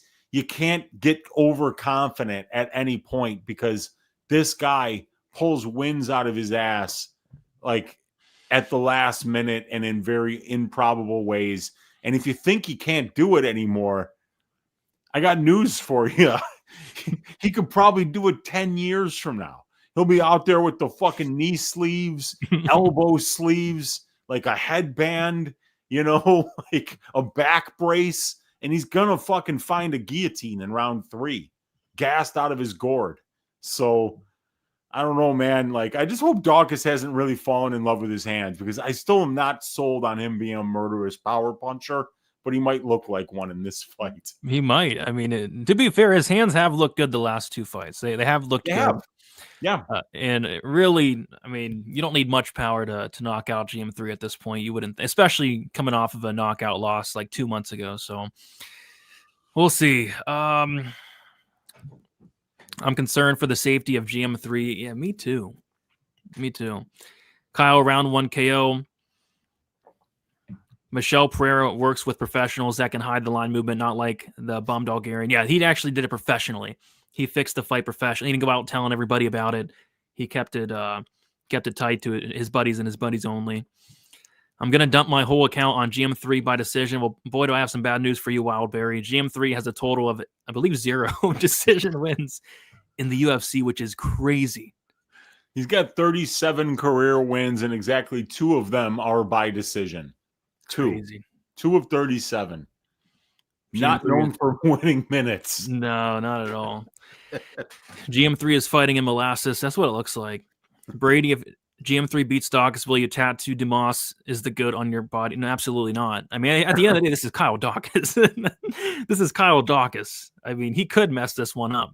It'd be shocking, but not shocking enough to say I'll tattoo Dumas is the goat on my body. Absolutely not. That's absolutely not. But you did go on record saying that you would get Hood and Wolf tattooed under each eye if he did become a ranked middleweight. Is that not correct? No, I don't want to do that. Could you imagine then he goes on some completely improbable bullshit laden 5-fight win streak and winds up with a number next to his name? That'd be terrible. I wouldn't know. Oh, you got to play some Kyle around. That's your kid and your wife. No, that'd be horrible. That'd be a nightmare. But you got to play some Kyle round 1, round 2 KO for 0.3 units, but still have those GM3 2-3 sub props for 0.09. Yeah, the Kyle KO props are probably awful. You mentioned it. What was the number? Kyle KO is worse than the sub. It's 215 for the KO, 300 for the sub. Is it still that? Yeah. Yep. That's wild, man. That is just wild to me. Docus KO 1 and the Pereira fight was 20-1 or greater. Docus KO 1 here is plus 475. Wow. Yeesh. Wow. Maybe probably hits though, but yeesh. I think you said that wrong. You said Docus is coming off a first round KO of Michel Pereira. You mean he got KO'd, right? That's what you would think. Yeah. That's certainly what you'd think. Gerald is 37. Age may not be kind, especially if you have 60 fights. I mean, I don't care what age you are. 60 fights, especially with how many times Meerschaert's been hurt. Like it's not good, man. It's not good. GM3 looks like a 70-year-old trying to take somebody down. It's just bad. Just bad. Did Docus move up from 170 to 185? He's always middleweight. That's what I thought. Maybe he has some fights at welterweight. I don't know, but I'm pretty sure he's been a middleweight. Kyle Docus has jokes. Yes, he does have some jokes. We got Eileen Perez's butthole in the building. What is up, Eileen Perez? Good to see you in here. Kyle is going to steamroll him. I would tend to agree. I'm sure Kyle was comfortable fighting bigger guys. It's Lieutenant Docus. Lieutenant, huh? Well, he was never a cop. It's his brother. His brother was, yeah. Yeah. If Jay Ellis could do it, I think Docus might have a shot. Yeah, Jay Ellis did beat GM3, which aged very, very poorly. But it was early in his career. We have to say that, like it was Brady. You weren't even born yet. But still, still not good. I don't care what it was. How does it even happen? I've watched a lot of Jay Ellis fights, and each time I watch it, it literally looks like he's throwing the fight each time. He's that bad. Well, I'm trying to tell you, this was 2007, and it was a very motivated 3-7 Jay Ellis. Oh gosh, yeah, that's now true. He's 3-122. So this is right around where the losing streak started for him. GM3 looks like he doesn't want to be there anymore. Agreed. Are we really betting KO? I'm not betting the KO. I can't bet the KO at that number, but I will have some sort of bet on the Docus side probably. We'll see. Brady, if Kyle gets ranked, please get the thumb tattoo that Jamal Hill had. Jamal Hill has a thumb tattoo? He's got on his chest. On his chest. Yeah, that'd be a good one. I would never get that on me ever. That's horrible.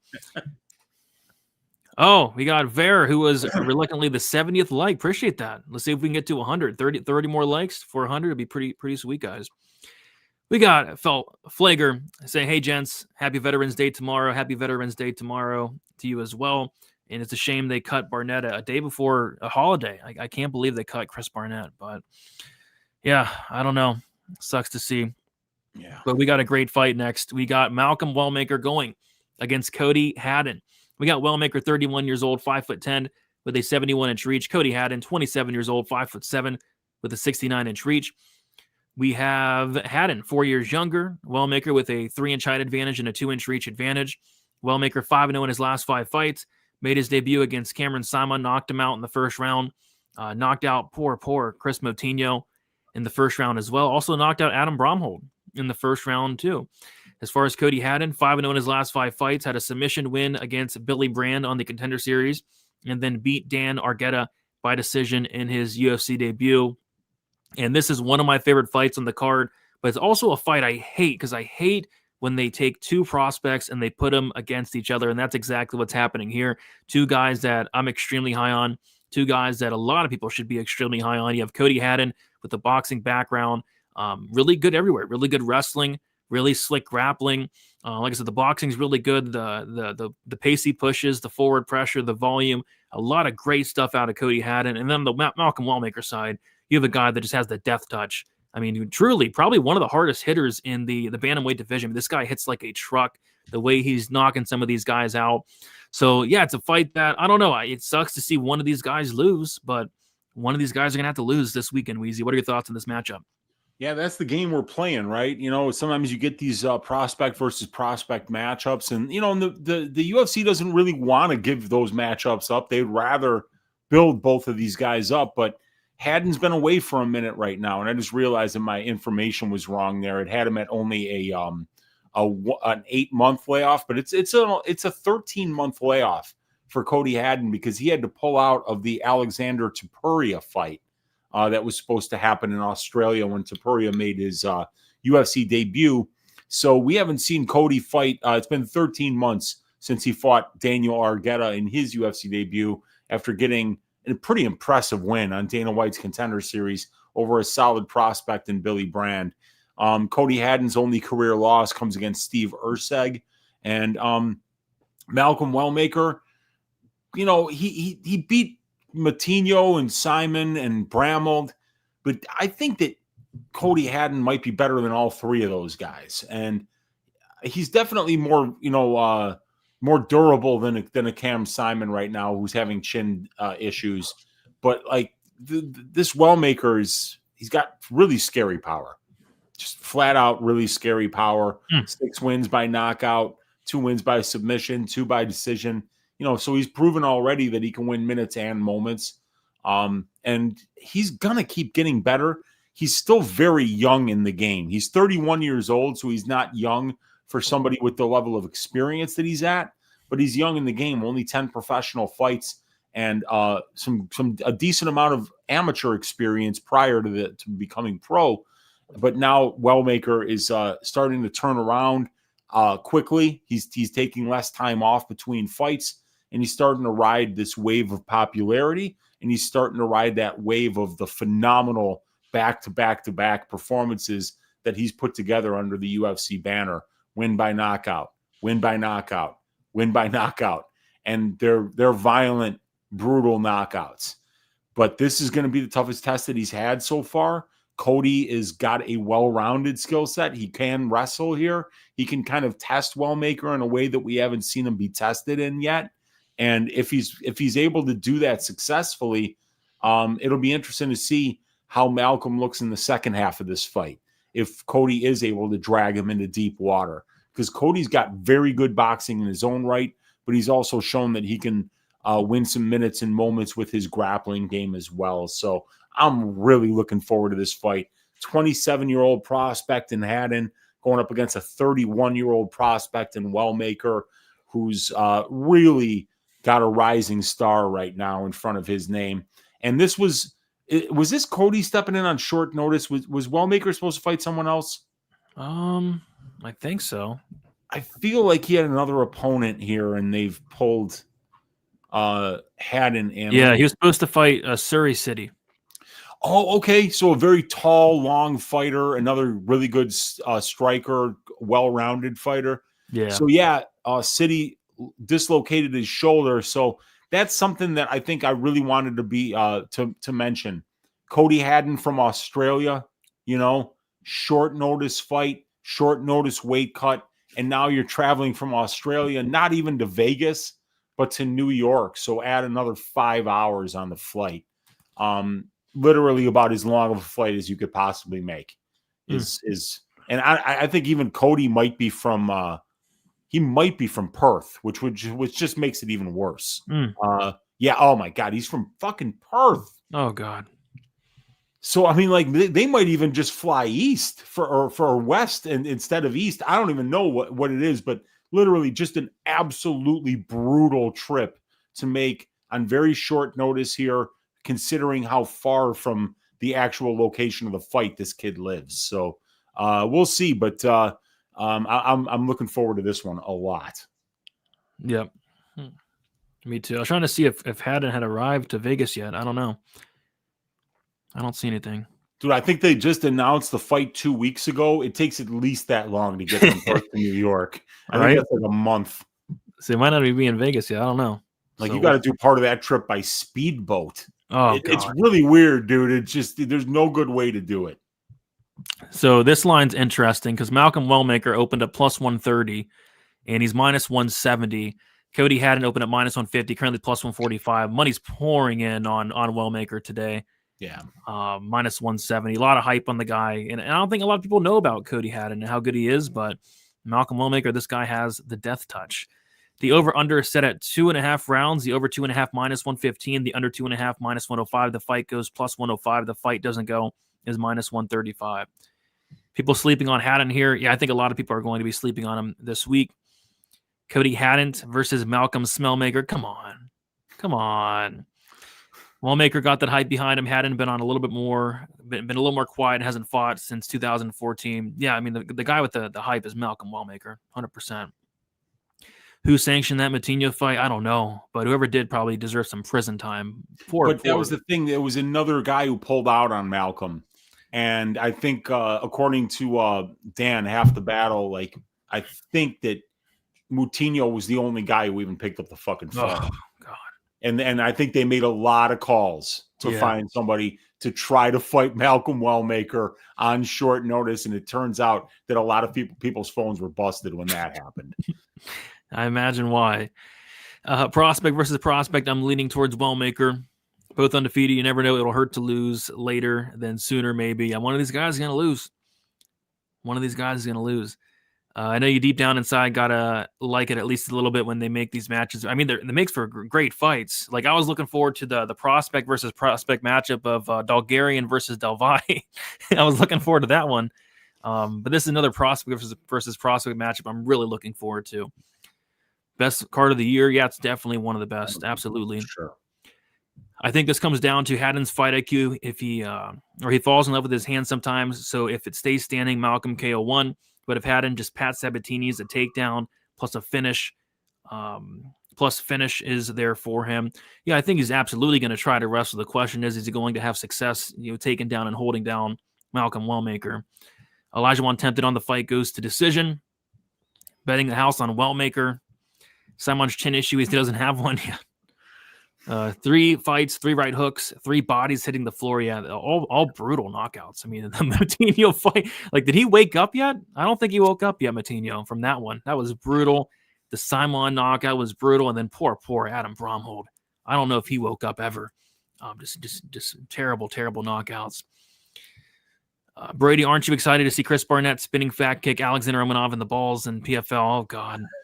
Lightning don't strike twice, but we might just witness Romanov get stretchered out of the cage. Gosh, I still can't believe that. Wellmaker hasn't knocked out somebody I'm impressed with. Moutinho got knocked out by an old man and Simon is glass. If Wellmaker does it here, I'll buy the hype. Fair point. Definitely a fair point. Wellmaker quit his full-time job after he got the bonus last fight. There you go. That's good to see. And yeah, we mentioned this. Haddon's flying from Australia. Wellmaker has been training at the PI, hasn't he? I'm not sure. I don't know. Haddon has a very bright future. This Ella is going to be the best thing to ever happen to him. And yeah, shout out to Haddon for stepping in on short notice because I'm sure a lot of people did not want to. I mean, that it's just a tough matchup against a guy with a ton of hype. So yeah, shout out to Haddon. My book doesn't have the Wellmaker fight at all. That's weird. But it did get added a couple weeks ago. Haddon decision only, which takes out the knockout. I don't hate that. Zhang gang, stand up. All right, let's move on to the next fight, guys. We have Aaron Blanchfield going against Tracy Cortez. We got Aaron Blanchfield, 26 years old, 5'4" with a 66-inch reach. Tracy Cortez, 31 years old, 5'5" with a 65-inch reach. We got Blanchfield 5 years younger. Cortez with a 1-inch height advantage and a 1-inch reach disadvantage. Blanchfield 4-1 in her last 5 fights. Submission win against Molly McCann. Submission win against Jessica Andrade. Decision win against Tyler Santos. Decision loss against Mana Fiora. And then a decision win against Rose Namajunas. As far as Cortez, 4-1 in her last 5 fights. Decision win against Justine Quiche. A decision win against Melissa Gatto. Decision win against Jasmine Jazz the Vicious. Decision loss to Rose Namajunas. And then a decision loss to Vivian Araujo. So Lou Sassoli just tagged me in a video of apparently Tracy Cortez's butthole. And then if you go to his page, he posted a screenshot of Tracy Cortez's butthole and some leggings. Lou Sassoli's a sick man, I'll tell you that. I mean, some of the stuff this guy, Lou Sassoli, posts, I'm surprised they haven't, banned him off Twitter yet for some of the sick stuff Lou Sassoli posts. What a sick man. And then, oh God. And then the video before that, he's posting somebody getting what's the exam where they shove the finger up a prostate exam. Okay. He posted somebody getting a prostate exam. What's wrong with you, Lou Sassoli? Anyway, this fight's awesome. This fight's a good one. Aaron Blanchfield, Tracy Cortez. What do you got here?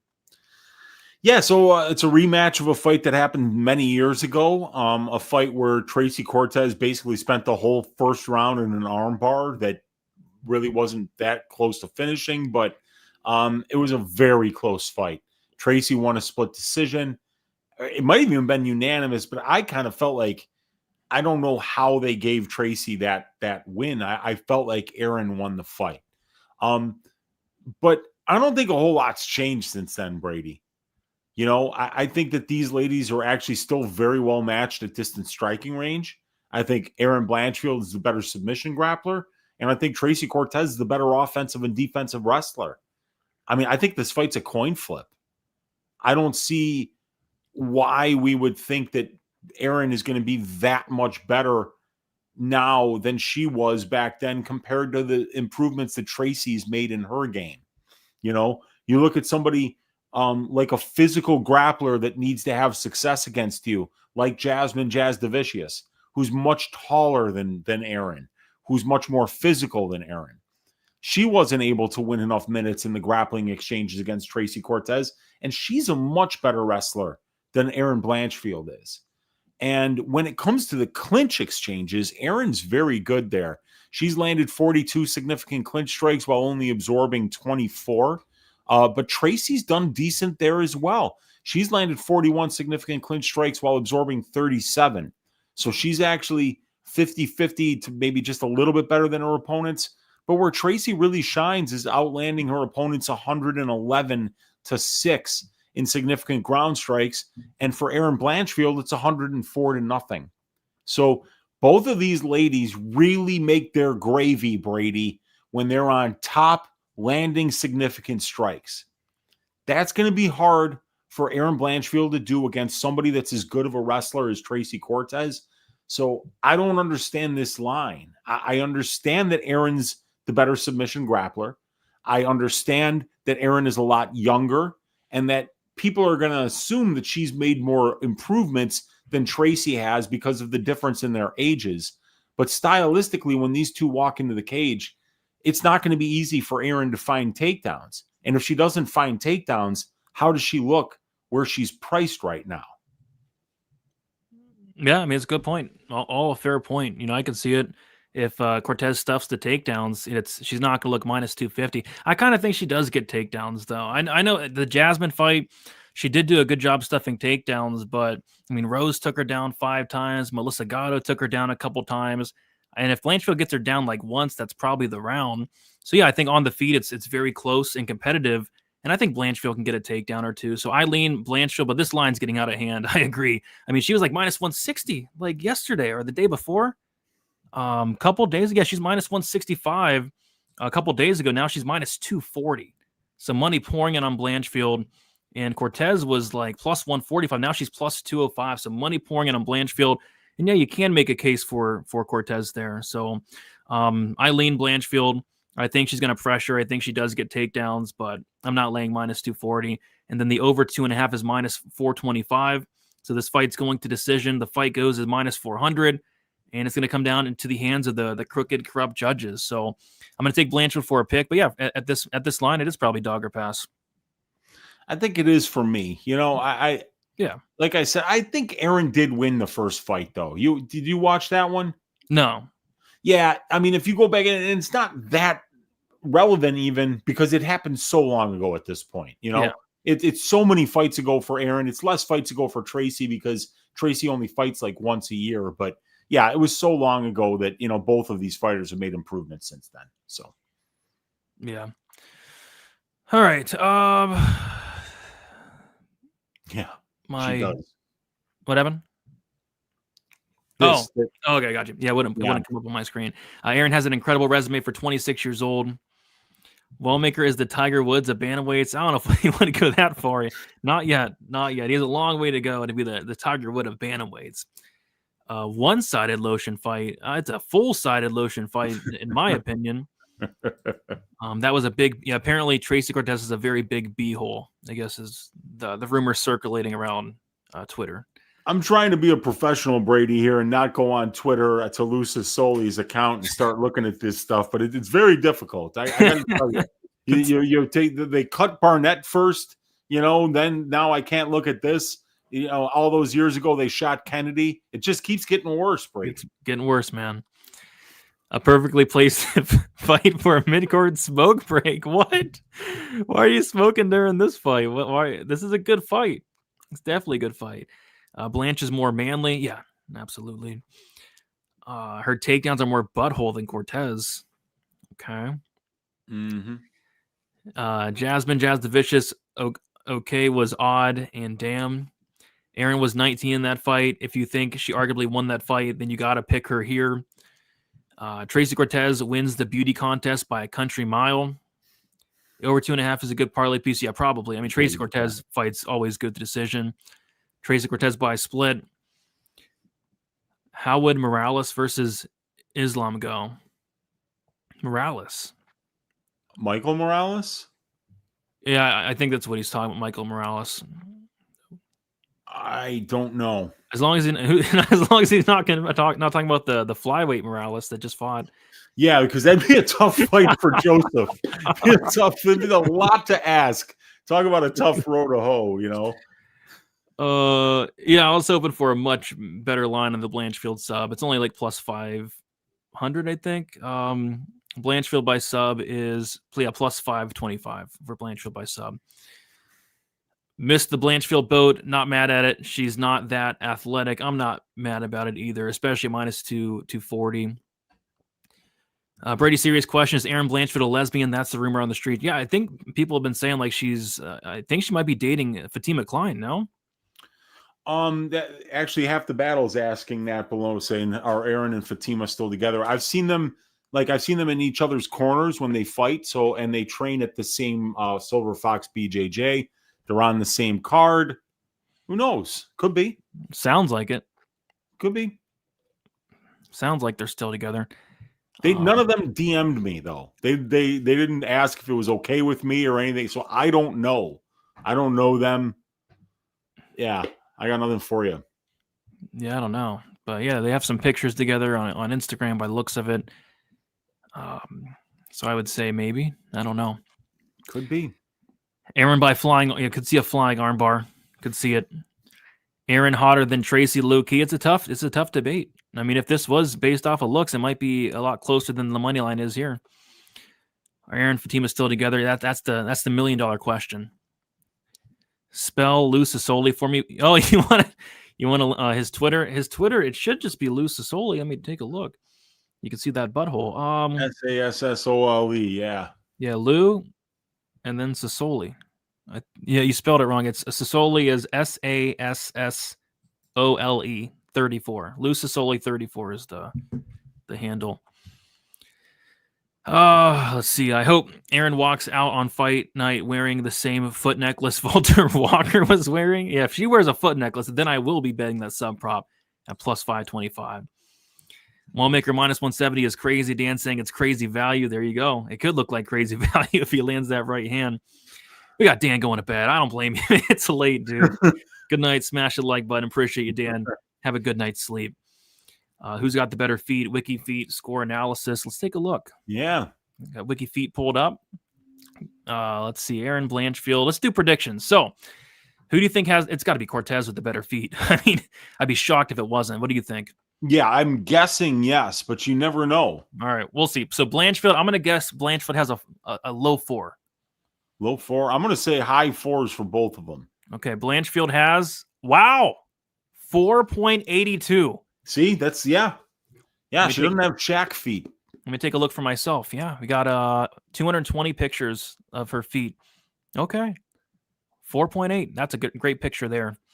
All right, so let's see Cortez. I think Cortez is going to be high 4s, but can Cortez beat 4.82? I don't know. That's a tough score to beat. Wow. No way. 4.81. No way. So like almost a dead tie.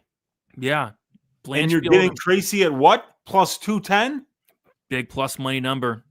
Wow. I mean, you don't have to have a math degree from the Harvard of the Midwest, Brady, to know that there might be a little bit of value on the Tracy Cortez money line, considering how close those WikiFeet scores are. That's the closest score I've ever seen in my entire life. Wow. Yeah, and like you and I, we could probably get in there and vote right now and even swing it one way or another here for Tracy or Aaron, depending on who we're backing at the window. Well, you have to vote. You have to make a WikiFeed account, though, and I don't really want to do that. Damn. But yeah. God, I'll have to use my because my other alias is also Barry McCockner, so I might have to make a WikiFeed account under that alias. Cortez, that's a lie. I'm looking at him right now. She does not have toes like Shaq. I can guarantee you that her toes do not look like Shaq's toes. If you've seen Shaq's toes, not even close. Can you look up Chris? I don't really want to do that, to be honest. All I don't really want to do that. But might as well look up a Gabby Garcia while we're at it too. You know, her feet are so bad that they don't even have her on there. They don't even have Chris Cyborg on there. Wait, what? Oh, they do. Oh God, they do. Oh, 4.12. Okay, not great. Not great. I mean, they got everybody on here.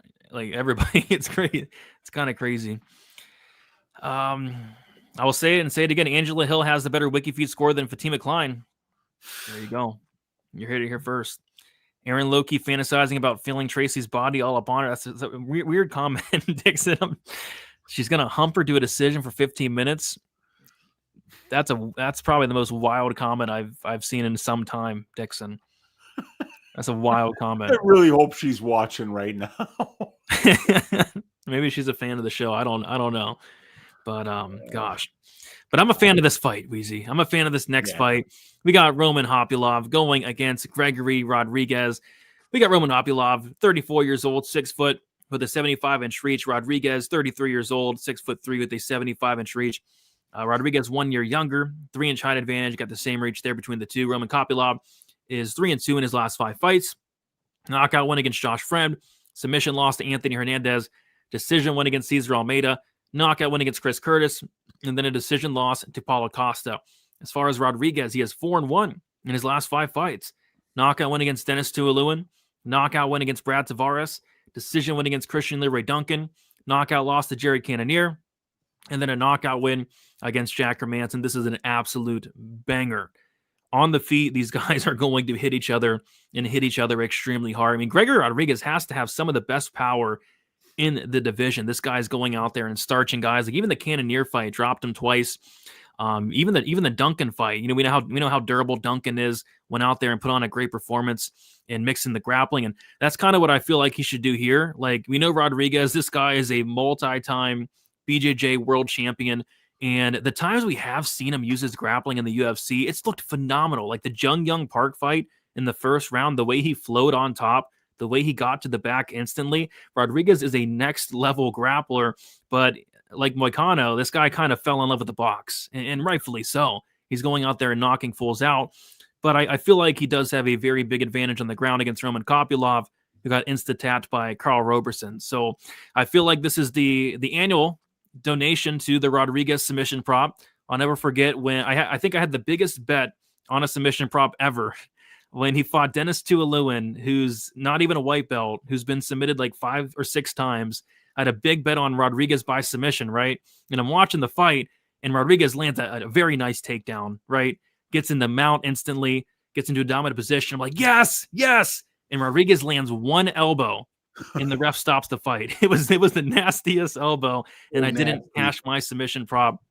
But man, if he grapples here, he's going to sub Kopylov. The question is, will he try to grapple? Because in a lot of fights, he doesn't. And if these guys stand and bang, like we've seen Rodriguez knocked out before. We've seen him hurt by Jung Young Park. He got knocked out by Jordan Williams back in the day. Rodriguez can be knocked out, and Kopylov hits very hard, and he kicks very hard as well. I think somebody's getting served here. I think either guy can knock each other out, and I think Rodriguez has the most astronomical advantage on the ground if he decides to use it. I can't wait for this fight. Weezy, what are your thoughts here? Yeah, I mean, like the fight doesn't go to decision is priced up at -250 here, so they're seeing some violence. It's going to be a knockout probably for Kopylov, or it could be a knockout or a submission for Gregory Rodriguez. But, Kopylov has got really good takedown defense. When you get him down, though, if you are able to pierce that takedown defense and get that back flat on the mat, he's got nothing down there. He's a white belt down there. So it depends on how hard Gregory's willing to work to try to get takedowns here. But if he's able to do that, if he's able to get this dude's back flat on the mat, he's going to win this fight. And he could win it by ground and pound knockout. He could win it by submission, or he could just win it by top timing him, because he could do all 3 of those things. But, Roman's got good takedown defense. Like even somebody like Fluffy Hernandez, who's just relentless with the takedown attempts and with the cardio. It took him until like halfway through the second round to finally get Kopylov into a place where he could dominate, where he could finally get to a dominant position, because he just wasn't getting there in round 1. As a matter of fact, didn't Roman win round 1 of that fight? I don't. No, Like, I remember being at a beer fest in Indiana that day with my brother. I was I wouldn't say so. He landed some good shots, but Fluffy did take him down. It was okay. a close round. Yeah, and then he broke him like Fluffy does to so many people. But that's not Gregory's game.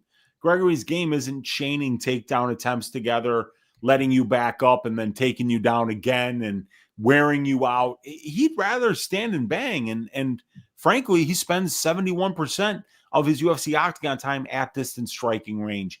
You know, if that's how this fight plays out, if it plays out 75% standing, 25% grappling, I think that this is as close to a 50-50 fight as you can get. Yeah, I have a question, though.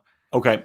Does Kopylov have good takedown defense, or has he fought all strikers and Fluffy and Albert Duraev? Yeah, Duraev went 1 for 9. Yeah, he stuffed all those takedowns from Duraev, and what did happen was he grabbed the fence once, and then Herzog was the referee, and he just basically gave Duraev the takedown because of the fence grab. And then when they restarted the fight, he started Duraev in on his hips, and then he got the takedown, and that's where he almost finished him at the end of the second round. But they were both dead tired in the third. That was a fun fight. It wasn't fun for my under. I mean, no, Duraev like 10-7'd him in the second round. I remember he was didn't stop tired to finish. Yeah, and then the third round they were both hands on their knees. Yeah, that was a disgusting third round. It would have been like watching Fat Barnett in the 15th. You know, like it was bad, man. But I can't wait for this fight. This is great matchmaking. Somebody should absolutely get finished here, and you could see Kopylov landing a knockout. You could see Rodriguez landing a knockout. You could see Rodriguez getting a submission. You could see either one of these guys winning minutes. It's going to be a hell of a fight. Yeah, and then we got Rodriguez minus 160, Kopylov plus 140. I feel like that's perfect. Like Rodriguez, I think you have to favor him because he has an astronomical advantage. And if he takes it, yeah, he's going to make this guy look silly on the mat. But there's also a chance these guys do strike. And if they do, Rodriguez can still win that fight, right? And knock out Kopylov, but Kopylov can also knock out Rodriguez. So I think I'd rather just take a look at violence. They're all over the sub prop, which is annoying because he's never got it. And this might be the first fight he does, but the sub prop is only plus 450, unfortunately. The over under set at 1.5. The over 1.5 is minus 145. The under 1.5 is plus 125. And I think somebody gets served. I think the fight doesn't go to decision. Could be a parlay piece, something like that. But yeah, this is a really good fight. All right. Kopylov is 16. I don't know about that. He looks young. Yeah, he does. Minus 250 is short for the fight doesn't go. I would tend to agree. Like the fight doesn't go as a parlay piece. Robocop by sub is a unicorn. Yes, it is. Kopylov is too fast, 1-2 or a head kick. Yeah, I could see it. I mean, this guy Robocop's been knocked out by Jordan Williams. Yep, absolutely. First Robocop UFC sub. We're all looking for it, but will he use it? Is the big question. I'll never forget Carl Roberson, the kickboxer, taking down Kopylov and insta-tapping him. Yeah. I mean, Robocop, you got to see that. You got to see that and be like, okay, I'm going to take this guy down. I'll never forget Albert Duraev 10-7ing Kopylov on the mat. I'll never forget it. So hopefully Rodriguez knows the deal, but we'll see. It's hard to count on this guy to fight smart. Would have never guessed that Kopylov was older than Robocop. Yeah, it makes no sense. Because Rodriguez has been looking old, like since his early 20s. This guy's been looking 40 years old. It's wild. Yeah, I think Robocop's got one of those, Barack Obama Kenya birth certificates. 33 years old, my ass. Right. Yeah, I don't buy it. They did a CAT scan, of Robocop recently to check to see if he had early stages of CTE, and what they found left the doctors flabbergasted. In the place of his brain, there was a hamster running on a wheel. I can see it, man. some of the decisions Rodriguez makes in some of the fights, he'd have to have a hamster run in his brain if he doesn't try to take down Kopylov here. Robocop, don't say that. It's not going to happen if you say something like that. Plus 450 isn't that bad. Maybe. I mean, it could look like value. Fight will probably go to decision because you said violence was a parlay piece. I don't know if that's how it works. And remember, fights aren't fixed anymore, so we probably will see this fight get finished. Yes. You know what's another good one? I can't believe the Docus fight is minus 220. Fight doesn't go to decision. Mirart and Docus. Shh. I know. It's just wild, but I could see these guys, like I could see it being like, why did I think that Docus was a murderous power puncher, Yeah. Got to fill up my beverage. I'll be right back to start us up into this next banger of a fight, dude. I got you. Rodriguez has a wiki feed. No, he doesn't. Come on. Let's see. Brady Weezy, can we please settle this once and for all? Renato Moicano insists Robocop looks like a Brazilian man named Bruno De Frente. Pull him up. Do they actually look like or not? I'll pull him up. De Frente? Well, come on, man. No, that's so messed up. No, they don't look alike. And the Wellmaker line under 2.5 is minus 105. Yeah, he's never even been close to going over thus far. Shout out to the matchmaker for this one. Agreed. All right. Come on, man. Come on. All right, let's move on to the next fight. It is going to be Bo Nickal going against Rodolfo Vieira.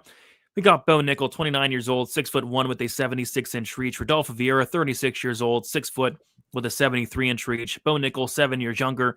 Bo Nickal with a 1-inch height advantage and a 3-inch reach advantage. Nickal is 4-1 in his last 5 fights. Submission win against Jamie Pickett. A knockout win against Val Woodburn.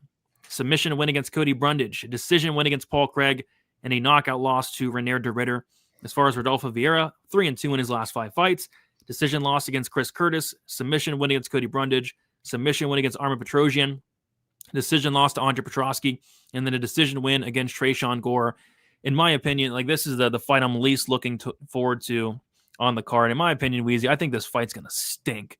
I think this fight's just going to stink. We got Bo Nickal, who's the much better wrestler, versus Rodolfo Vieira, who's the much better grappler. I kind of think Nickal might keep this standing here, use that wrestling and use that defensive wrestling to keep it upright. I think this might look a little bit like the Paul Craig fight, which was an awful fight. I think these guys are going to test their striking a little bit. If it does hit the ground, though, it's going to be interesting, right? Because, Nickal, if he wants to get it down to the mat, he can get it down to the mat. But Rodolfo Vieira is a very high-level jiu-jitsu black belt, multi-time world champion. But I kind of think this fight's going to take place standing. I kind of think it's going to go to decision. I kind of think it's going to suck. I think the overs are actually decent here. And I kind of think it's going to be close. Weezy, what are your thoughts on this one? Yeah, agreed. We got 2 high-level grapplers here, so we're probably going to see a striking match, and neither one of these guys really has a whole lot of power, and both of these guys are pretty durable. So, I think that it's going to be a low-volume striking match that just kind of coasts the decision. And it's hard to lay juice on Bo Nickal after MMA Joey came out and said that he could kick his ass. Wait, what? Oh yeah, dude. You don't, dude, like that. You know how horrible the MMA community is as a whole, and especially if you drop the ball as a massive favorite, people are going to come out and say that you performed poorly and stuff. Well, Bo Nickal, he got that times 10. He went out there and lost to Reinier de Ridder, and the amount of hate that this guy with only 8 professional fights received for losing to a former 2-division champion whose only losses at the time in his career came to Anatoly Malikin. The community just went completely overboard. And I can remember, like it was yesterday, MMA Joey saying that he would flat out run Bo Nickal into a dick saw. And so, it makes it hard to bet on him, but I do really think that this is going to be a very close fight, and I think Rodolfo Vieira is absolutely live.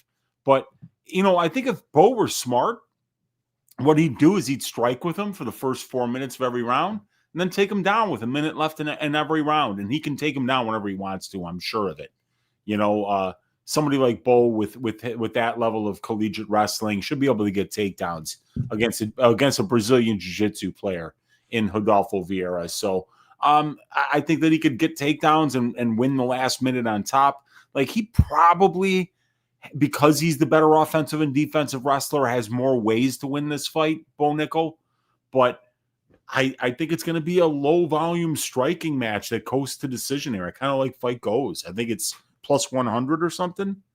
Yeah, I mean, it could look free. And I think if there's a finish, it actually comes on the Rodolfo side. I mean, Rodolfo's next level durable, and, I mean, Nickal's not submitting Rodolfo. So, yeah, I think Fight Goes at plus money. It could look sweat-free. Yeah, I mean, I think it might. You never know. Maybe these guys could land big, but Rodolfo Vieira has shown that he's very durable. Like this guy, he might get tired, but like he can take a punch. He was eating flush shots from a number of different opponents. So yeah, I think this thing, Fight Goes plus 100. It's not the worst look here, considering the stylistic components of this matchup, probably being two not very dangerous strikers in the middleweight division, probably trading jabs for 15 minutes. Yeah, now I kind of want to see Bo Nickal versus MMA Joey. I think that'd be a great matchup. I mean, yeah, I feel like we wouldn't get a very good line on Bo, though.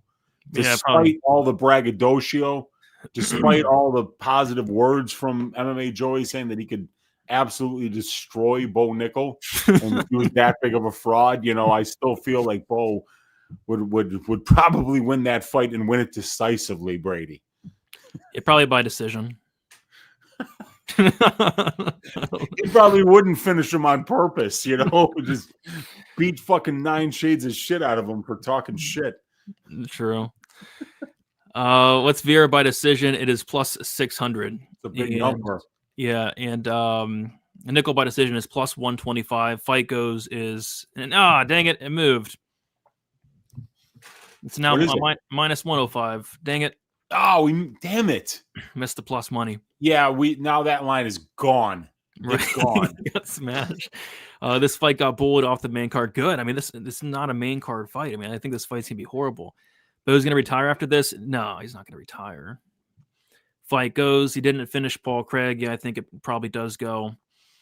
Bo in a striking match. Yeah, sickening. Rodolfo isn't really a sub off his back type of BJJ guy. Yeah. Mm-hmm. Champagne. Yeah. It's not the losing, it's the delusional way he was acting before the loss. MMA Joey ran the whole KFC menu into a dick saw. Come on, man. MMA Joey's a good guy, I'm sure. This fight gives me AIDS, agreed. Vieira, boring decision. Fight Goes to decision is a play for me. 1 unit on that and maybe 0.5 on the Nickal decision. Yeah, the Nickal decision is only plus 125. I thought that was pretty bad, but they're kind of seeing it that way. They're rating him as a way bigger minute winner than Rodolfo, but I don't see it that way. I mean, like, why? Because he outstruck Paul Craig? Oh. Yeah, striking. I mean, they're probably a close fight at striking. Vieira is so bad, dude. He's not beating Bo at MMA. I don't think he's that bad, but MMA Joey is a waste. Oh, come on, guys. Bo was plus 900 to win via decision versus Craig. Jeez, good bet. Wow. Good bet there. I had that Bo to win, and I think it was Bo to round 3 decision. And I got it at like plus 300. And he was like minus 1,200 to win the fight. Jeez. People were just expecting that was going to end in 7.5 minutes. It was wild. I was expecting. I mean, it's Paul Craig. I mean, Modestas Bukauskas knocked him out in 5. Yeah. And fucking Kyle Bahayo even knocked him out in like 7 minutes. I mean, geez, the fact that you didn't finish Craig is concerning, to say the least. But I like Fight Goes. Exactly. Exactly. All right. Let's move on to the next fight. Is this one kicking off the main card then? I believe so. All right. We got Beneil Dariush going against Benoit Saint Denis. We got Dariush, 36 years old, 5'10" with a 72-inch reach. Benoit Saint Denis, 29 years old, 5'11" with a 73-inch reach. We got BSD, 7 years younger, 1-inch height advantage and a 1-inch reach advantage. Beneil Dariush is 3-2 in his last 5 fights. Decision win against Tony Ferguson. Decision win against Mateus Gamrot. Knockout loss against Charles Oliveira. Knockout loss against Arman Tsarukyan. And a decision win against Renato Moicano. As far as Benoit Saint Denis, 3-2 in his last 5 fights. Knockout win against Matt Frevola. Knockout loss against Dustin Poirier. Knockout loss to Renato Moicano. Submission win against Kyle Prepolek. And a submission win against Mauricio Hufi. So this is an absolute banger of a fight here. I can't wait for this one. But yeah, I'm worried about Beneil Dariush. This guy's 36 years old now, and the chin's always been a concern for years. It's been a concern for a very long time, but even more so now these last 3 fights. Like getting knocked out by Charles Oliveira, there's no shame in that. Getting knocked out by a minute against Arman Tsarukyan, like that's not great. Like Arman Tsarukyan's not really doing that to anybody. And then he got dropped by Renato Moicano.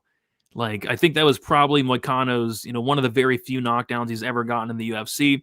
He was able to win that fight, but still, getting knocked down by Moicano wasn't the greatest look. And, looking at this matchup, it's like, stylistically, I actually think it's a good matchup for Dariush in a sense that this guy has elite takedown defense, elite scrambling ability, elite anti-grappling. Nobody, and I mean nobody, has ever and never will be able to take down Dariush and out-grapple this guy. It's just not going to happen. So I don't think Saint Denis is going to do that. I think if Saint Denis is going to win this fight, he's going to knock out Dariush, and I definitely think that's on the table. With the way Saint Denis fights, I think Saint Denis could land something big, but if he doesn't, I think it's going to be a very close fight. So I'm going with Saint Denis. I just don't trust the chin of Dariush. I think at some point he's going to land something big. If this fight was a couple of years ago, maybe I would be taking a shot here on Dariush, but I think the chin's kind of done at this point. I've always thought it was done, but now I think it's done. Weezy, what are your thoughts on this fight? Yeah, I think it's a fascinating fight to break down because, Benoit Saint Denis is one of my favorite fighters to watch. I mean, he's a pace monster, and how I love my pace fighters. Yeah. 14.2 distance strike attempts per minute is a pretty good amount above the divisional average. 11.5 takedown attempts per 15 minutes is like almost triple the divisional average. He lands a ton of strikes in control time positions as well. He can get to your back and finish you on the mat. He lands big kicks on the feet and tries to take your head off on the feet. And he's just offense.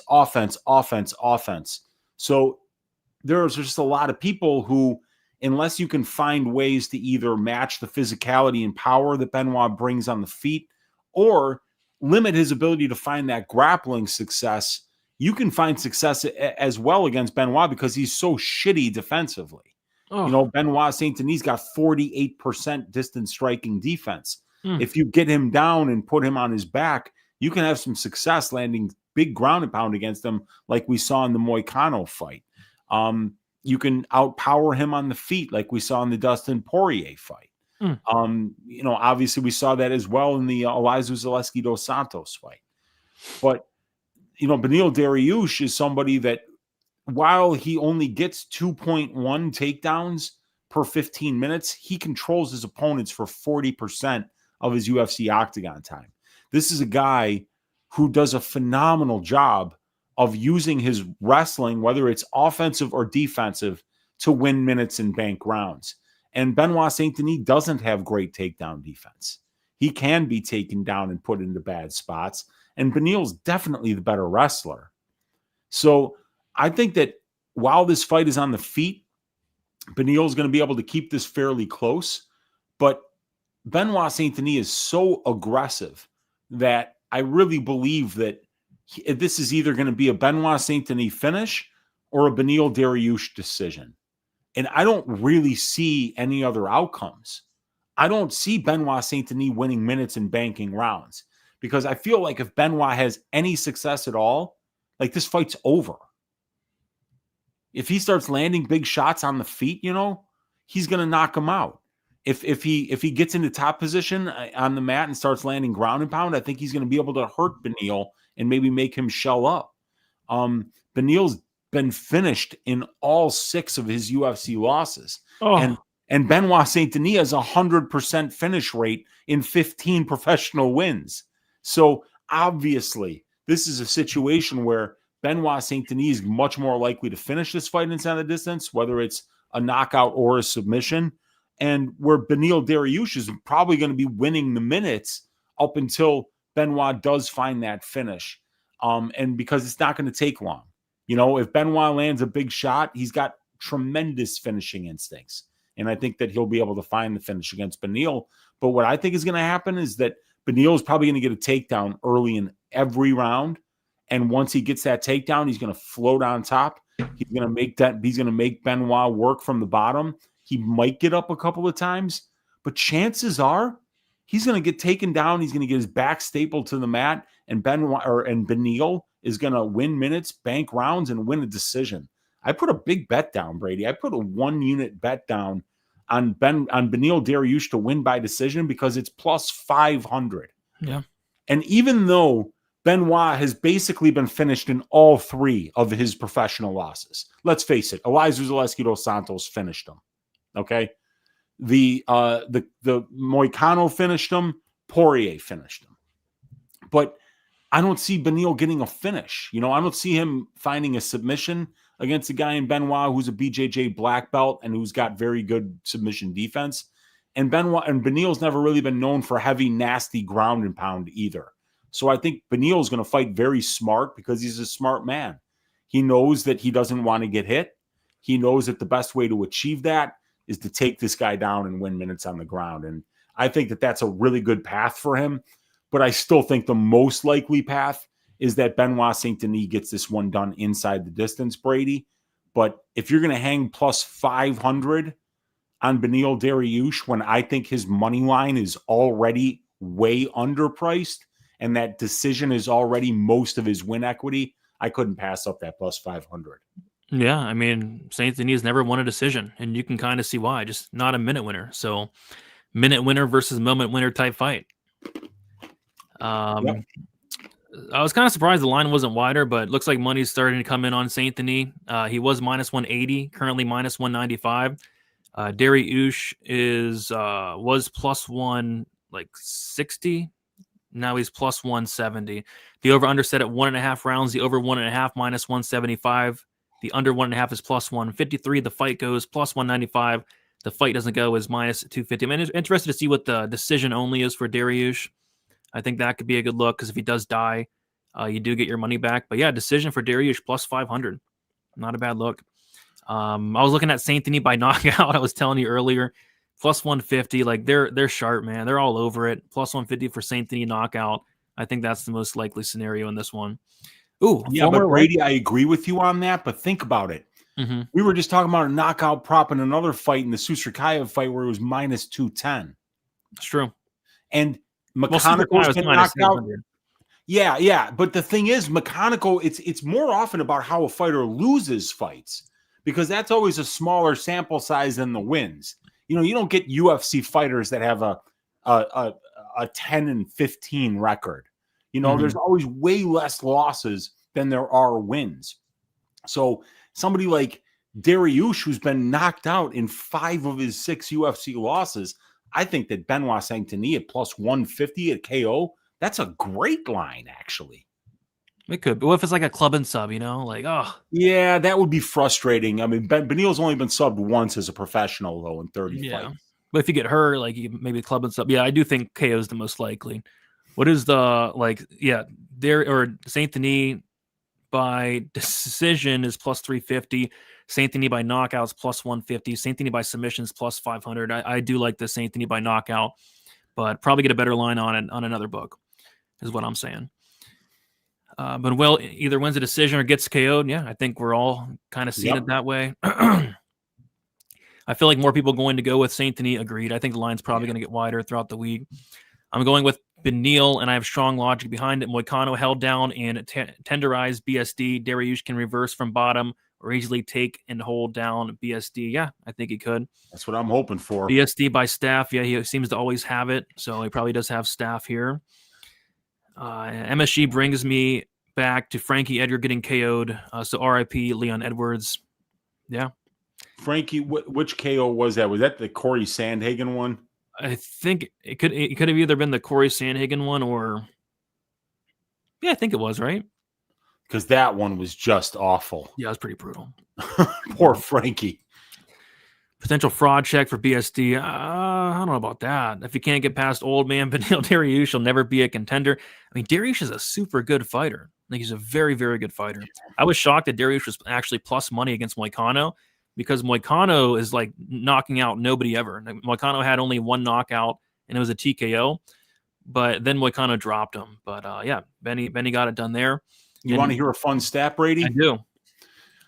Beneil Dariush, when priced as an underdog in the UFC, 10 wins, 2 losses, 1 draw, plus 139 average betting line, and a 90% ROI over a 13-fight sample size. Jeez. Every fucking time the market underestimates Beneil Dariush, he sticks it up the market's asses. Yeah. So I'm just telling you guys, I love the Dariush money line where it was when I saw that decision prop at plus 500 instead of plus 170 from the money line. I was like, man, as an underdog, I'm taking that line. Yeah. Yep. I don't hate it. I'm not doing it. I wish I did it against Moicano. I still can't believe it, but we'll see if he can pull it off again. Here. Yeah. I feel like Dariush is better everywhere except for his chin and pressure, but that's the biggest discrepancy. Yeah. Plus, BSD has never knocked anyone out from his hands except one can in the UFC, and Beneil has powerful striking as well. Beneil has bad boxing defense, but I do not see him getting slept from a kick. The younger fighter wins 67% of the time in the UFC. Fun fact Monday. That's crazy if true. That's crazy. 7 knockdowns absorbed by Dariush. Wow. Yeah, that's a lot. Yeah. Dariush never lost a decision. Yeah, that's true. That's true. Uncle Easy seeing the code in the Matrix like Morpheus. There you go. Let's go.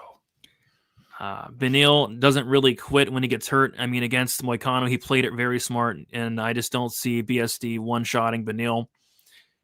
What are the odds for Benoit Saint Denis decision? Plus 350, which that would be his first decision win ever. Oh, yeah, the Gutierrez KO was brutal against Frank Edgar. I think it was a flying knee. Yeah. And then Ben saying the Cheeto Vera knockout. How many times has Frankie Edgar been knocked out in his own state? Poor Frankie Edgar. Jeez. Poor Frankie Edgar. All right. Let's move on to the next fight. We got Uncle Weezy's favorite fighter in the UFC. It's Leon Edwards, and he's taking on Carlos Prochazka. We got Leon Edwards, 34 years old, 6'2" with a 74-inch reach. Carlos Prochazka, 32 years old, 6'1" with a 78-inch reach. We got Prochazka 2 years younger. Edwards with a 1-inch height advantage, but we got Prochazka with a 4-inch reach advantage. Edwards is 3-2 in his last 5 fights, knocked out Kamaru Usman, won a decision against Kamaru Usman, won a decision against Colby Covington, lost a decision against Bilal Muhammad, and then lost by submission to Sean Brady his last time out. As far as Carlos Prochazka, 4-1 in his last 5 fights, knocked out Charles Racky in the first round, knocked out the Leech in the second round, knocked out Neil Magny in the first round. He lost to Ian Gary by decision, and then he knocked out Jeff Neal in the first round here. So, yeah, I was kidding. You know, Leon Edwards is not Uncle Weezy's favorite fighter at all. Me and Weezy have always been low on Edwards, and I don't know, I'm looking at these last couple of fights, like the last couple years, and I'm just thinking to myself, it's like, when was the last time I was impressed with a Leon Edwards performance? It's like, you know, he knocked out Kamaru Usman after he was getting dominated for 4.5 rounds, but I don't know. The last time I was impressed with a Leon Edwards win was probably against Peter Sobota back in 2018, 7 years ago. It's like these last couple of fights, he looked awful against Sean Brady. He looked god-awful against Bilal Muhammad. He looked god-awful against Colby Covington, but luckily Colby decided to not fight the entire time, and still it was a competitive fight. It was the craziest thing ever. It truly looked like Colby threw the fight. He did absolutely nothing, but Leon Edwards just did a little bit more and won that fight. Looked awful there. Looked really bad for, like I said, 4.5 rounds in the second Usman fight. He got hurt by Nate Diaz. I mean, I haven't been impressed with Leon Edwards in years, in a very long time. And I can't say the same thing about Prochazka. I mean, Prochazka impresses me each and every time he steps into the cage. I mean, this guy has the death touch. When he lets his hands go, beautiful combinations. He has a mixture of speed and power. And the only knock on Prochazka was really just he takes it a little bit to get going. We saw in the Trevin Giles fight. It took him a little bit to get going, but he found that chin late second round. Against Ian Machado Gary, it took him 4.5 rounds to get going. But once he got going, he almost knocked out Ian Gary with like 2.5 minutes left in the entire fight. So if Prochazka can come out there with some urgency early, I think this guy can win a lot of fights and finish a lot of fights, but the concern is, just a little bit too patient at times. But if he puts it on Leon Edwards, I think Edwards is kind of screwed. So yeah, I'm definitely going Prochazka here. Was hoping for a better line because people love Edwards, former champion Leon Edwards, but they're all over it. Prochazka minus 200 here, Weezy. Yeah, it's going to be an interesting one because you broke it down perfectly, saying that sometimes Prochazka does take a while to get going, and this is a 3-round fight. Yeah. So in these 3-round fights, you can't afford to be too patient because every once in a while you're going to find somebody like Leon who excels at doing absolutely nothing, but just doing just a tiny bit more of nothing than you're doing, enough to win minutes and bank rounds. And if there's anybody that's made a career off of being a minute-winning weasel, can we think of anybody better than Leon Edwards? You're talking about a guy with 14 UFC wins, and one of them you can remember. One. Yeah. Am I fucking exaggerating at all? There's one memorable win. That Nate Diaz fight was the shittiest thing I've ever seen in my life, and he's followed it up with several more ass performances. That Colby Covington fight was AIDS. Absolute AIDS. One of the shittiest that had to be one of the worst performances and I'm talking Colby's performance. Colby's performance was straight up dog shit. And Leon barely won that fight, but somehow he won it decisively. It was like decisively winning by doing absolutely nothing. And look, what happens every single time that Carlos Prochazka puts his foot on the gas? He finishes you. Yeah. Like the second he decides, all right, you know what? I'm just going to take this dude's head off. You're fucked. The cage is not big enough for you. There's nowhere to run from this 6'3" freak. He's listed at 6'1". My ass. Leon Edwards is listed as taller than Carlos Prochazka. I'm guessing that it's going to be the other way around. Yeah, just like Dante Johnson is 5'8". Yeah, exactly. Exactly. That guy's like 6'1". It's bullshit, man. They're lying. Even Volkov. Everybody knows Volkov is like 6'9", dude. That guy lists himself at 6'6" or something. So, yeah, I think that the second Prochazka steps on the gas here, he's going to knock this dude out. And a lot of people will tell you, Brady, and they'll be right, that Leon Edwards has never been knocked out as a professional. Yeah. Now, I would suggest that I could fight Leon Edwards 19 fights and still never get knocked out by the bums that he's fighting, obviously, probably I would be 0-19 with 19 knockout losses. But the point that I'm making is that Leon's not really fighting anyone with power. He really isn't. When you look at his UFC resume, he hasn't been knocked out because he's fighting a lot of grapplers, a lot of minute winners, a lot of wrestlers, that aren't really finishers. And the ones that are finishers, he was able to kind of out-grapple those guys and win minutes so that he didn't absorb big shots on the feet. So, yeah, can Leon weasel a win here? Absolutely. He could absolutely weasel a win against a guy like Prochazka, who's not a good minute winner. Let's face it. Prochazka has got 29 professional fights. He's only got 2 wins by decision, and he's 2-2 to the decision as a professional, while Leon Edwards, the weasel, is 12-3 to the decision. So Leon just does a way better job of winning minutes. So if I was coaching Prochazka, I would tell him the only way that you're going to lose this fight is by losing minutes, because Leon Edwards is winning minutes or moments against nobody other than the one fucking fluke head kick against Kamaru in round 5. This guy wins moments against nobody. So I think that Carlos just needs to get that foot on the gas early. And the second that he lands a big shot, Leon's going to look for the door, I think. It's funny you say that he doesn't fight anybody dangerous, because it's so true. 19 fights in the UFC, he's only fought 2 dangerous guys. Donald Cerrone. Right? Yeah, Luque and Donald Cerrone, I'd say were the 2 most dangerous guys. Other than that, it's guys with no power or wrestlers. Yeah. So, I don't think it's that big of a deal that Leon's never been knocked out before, because you look at a guy like Prochazka, he's fucking terrifying, He's got 17 professional wins by knockout. You know, this guy's knocking dudes out with jabs on the regional scene. He lands that straight left, and it's nighty-night. Keep your butthole tight. So I think that it's going to be Prochazka KO here, but he's got to show urgency early here, because if he, you know, there's the Leon Edwards verse, just like there's the Magny verse. You know, you can kind of get hypnotized into fighting it at his pace, and if you do that, Leon's really good there. He's really accurate. He's really defensively responsible, and he knows how to do just a little bit more than you do. Yep. I mean, is the question we got to ask ourselves, is this going to be a Leon Edwards fight, which would be a horrible fight where, you know, nothing happens, or is this going to be a Carlos Prochazka fight where somebody gets carried out on a stretcher and it's not Carlos? You got that right, man. So, yeah, I think Carlos is getting Edwards at the right time here, potentially. Edwards, like I said, I haven't been impressed with Edwards, and it's been years. It's been a very long time. So we'll see. I got to go Prochazka here. Prochazka opened up plus 140, which is crazy. Whoa. He's currently minus 200. Edwards opened up minus 160 and currently plus 170. And people can say, yeah, this line is disrespectful. You know, Edwards, former champion. Edwards does have some title defenses in there, but I don't know. I think if Prochazka shows up and shows some urgency, he should be able to finish, you know, Leon Edwards here. The over-under set at 2.5 rounds. The over 2.5, believe it or not, minus 150. The under 2.5 is plus 130, which it doesn't make a ton of sense to me, because if this fight does go over 2.5, kind of favors Edwards, don't you think?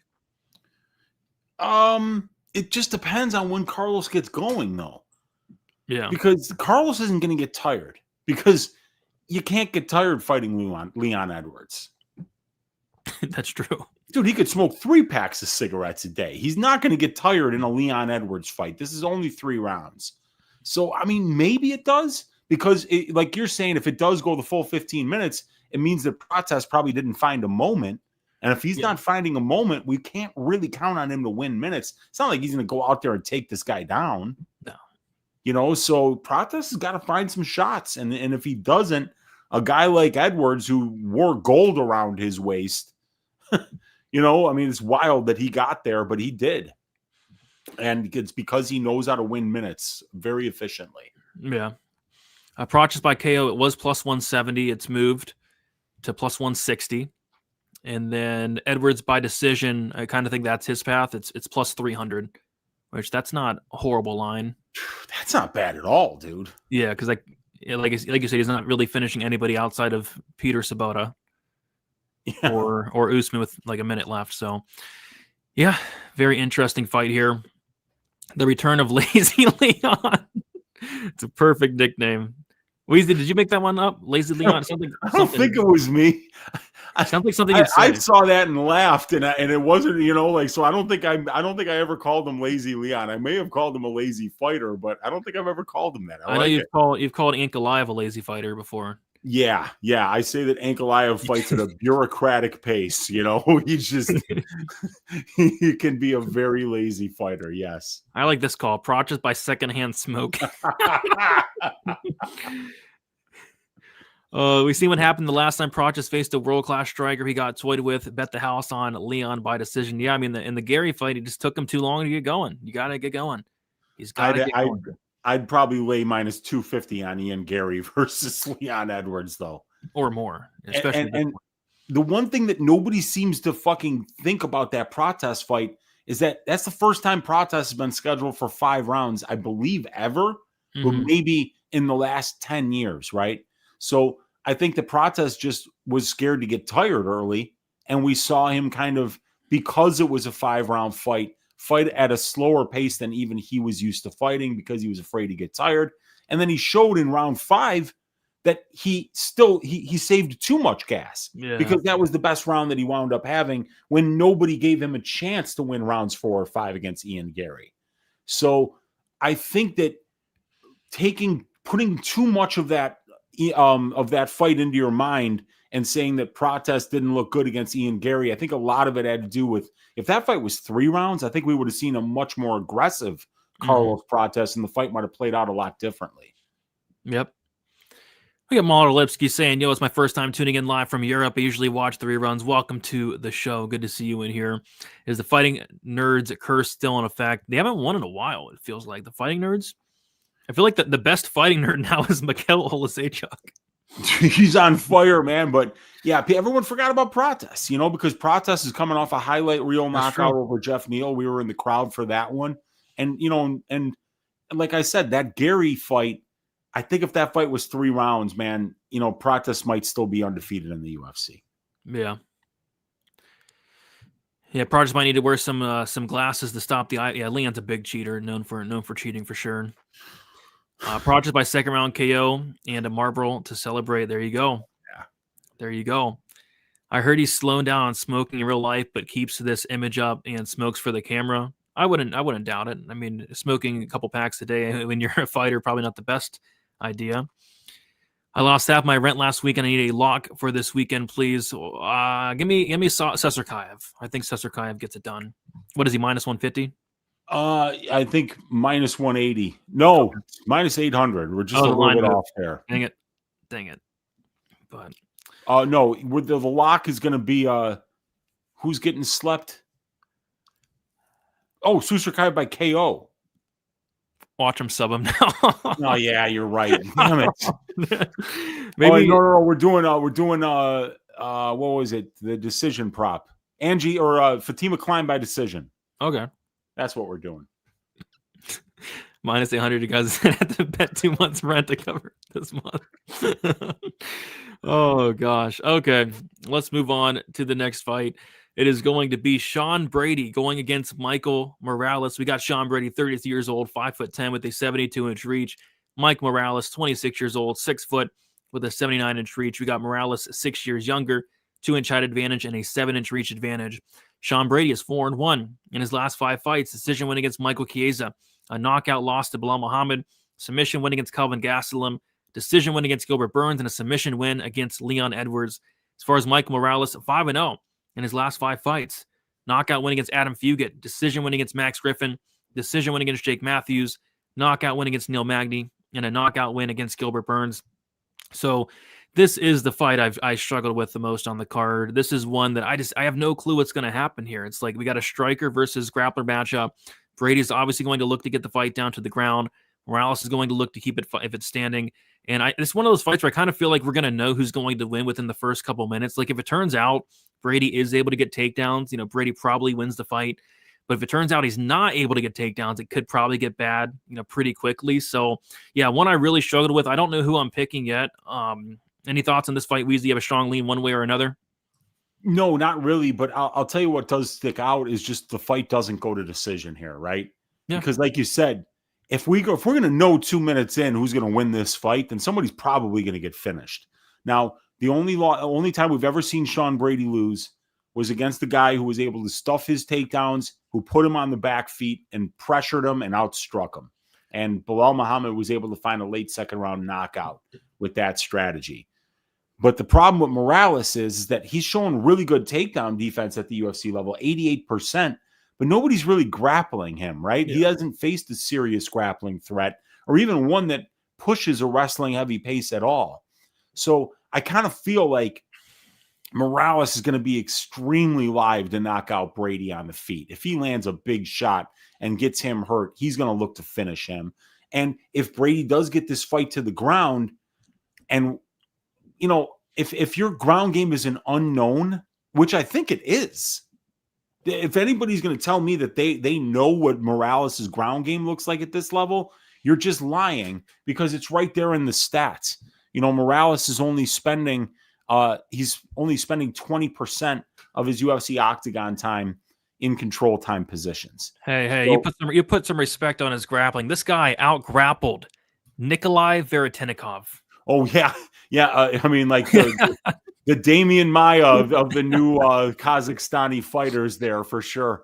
Yeah, I mean, but he has, like Morales is seeing takedown attempts. He's actually seeing 7 takedown attempts for 15 minutes. I'm trying to figure out who that was against. Was it against Burns? Was it against Magny?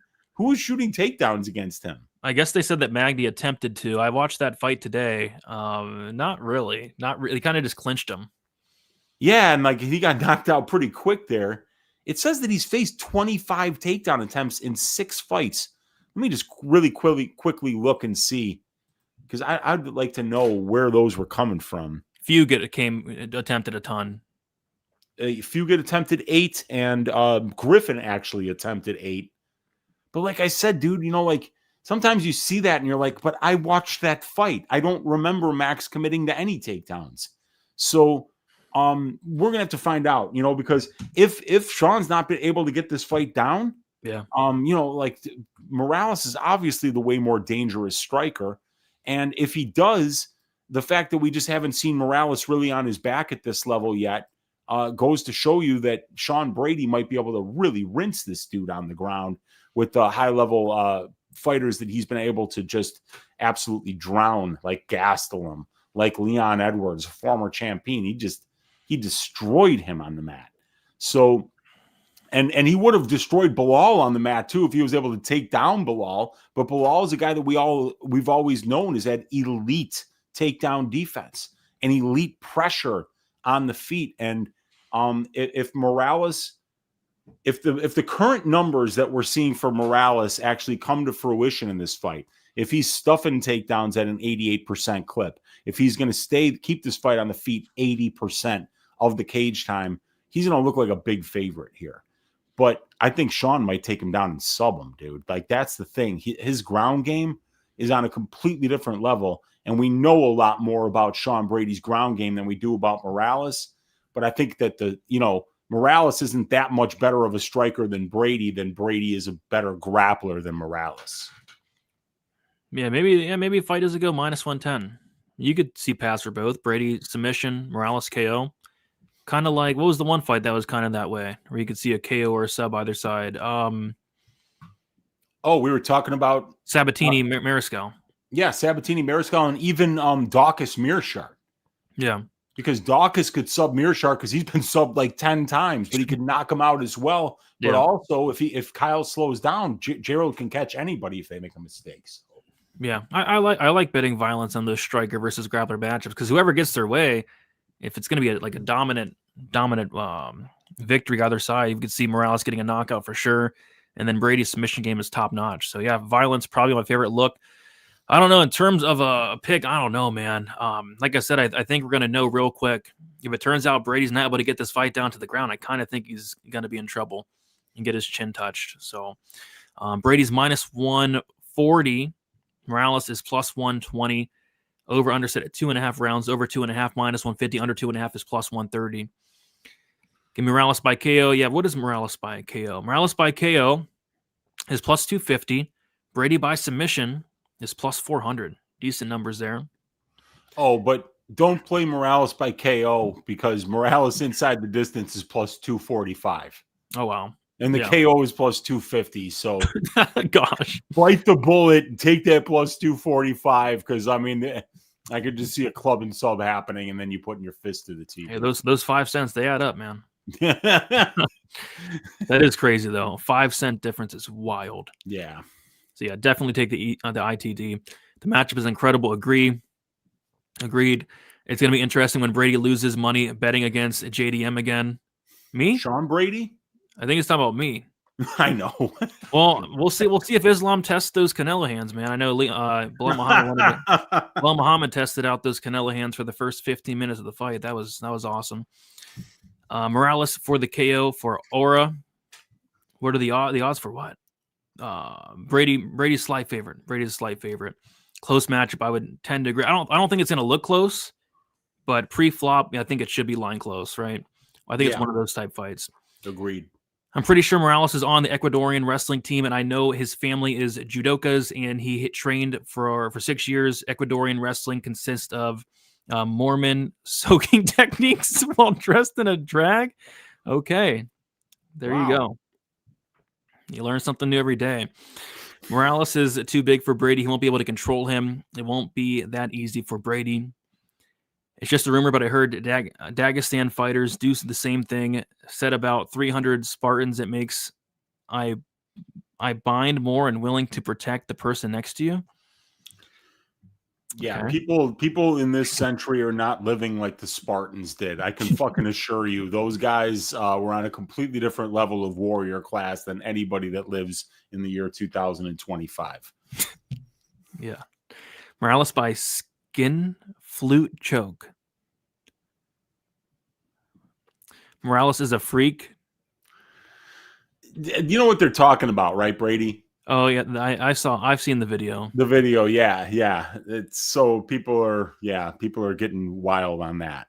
Yeah, it was a wild video, to be fair. It was. It really was. I mean, you won't see a guy like Sergey Spivak doing something like that.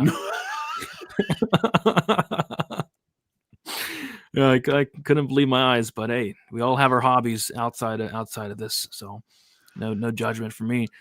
Brady sub or decision. Yeah, that's how he wins, right?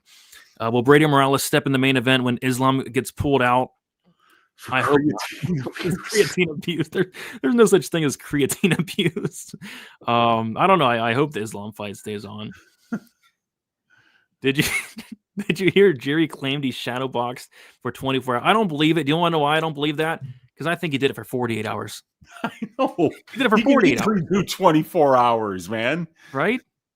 I think that guy shadow boxed. I think he boxed a black bear. I wouldn't doubt it. I bet he won, dude. too. Like I think it went 4 rounds. I think Prochazka broke him. I wouldn't doubt it. Give me Prochazka round 2, round 3 against a big black bear. Absolutely. Morales is the McGregor of Peyton Talbot's. Fair enough. All right. There we go. Let's move on to the next fight. It is going to be the co-main event. The co-main event, Valentina Shevchenko going against Zhang Weili for the flyweight championship. We got Valentina, 37 years old, 5'5" with a 66-inch reach. Zhang Weili, 36 years old, 5'4" with a 63-inch reach. We got Zhang, 1 year younger. She has a 1-inch height disadvantage and a 3-inch reach disadvantage. Valentina is 3-1-1 in her last 5 fights. She beat Tyler Santos by decision. She lost by submission to Alexa Grasso, had that BS draw against Grasso, then beat Grasso by decision, and then had a decision win against Manon Fiorot her last time out as far as Zhang Weili. 5-0 in her last 5 fights. Knockout win against Yana Jędrzejczyk. Submission win against Carla Esparza. Some decision win against Amanda Lemos. Decision win against Yan Jiaonan. And then a decision win against Tatiana Suarez. Actually, I think you have a mistake there. In the Yan Jiaonan fight, you have decision. Zhang Weili actually won by submission, TKO, and decision, and all in one fight. Yeah. There's just no room in there. There's no room. Okay. I have to pick one, Like I have to pick unanimous decision, split decision, sub, or KO. And my God, she did too many of those things. She did. She did. Wait, and guess who the ref was? You guessed it.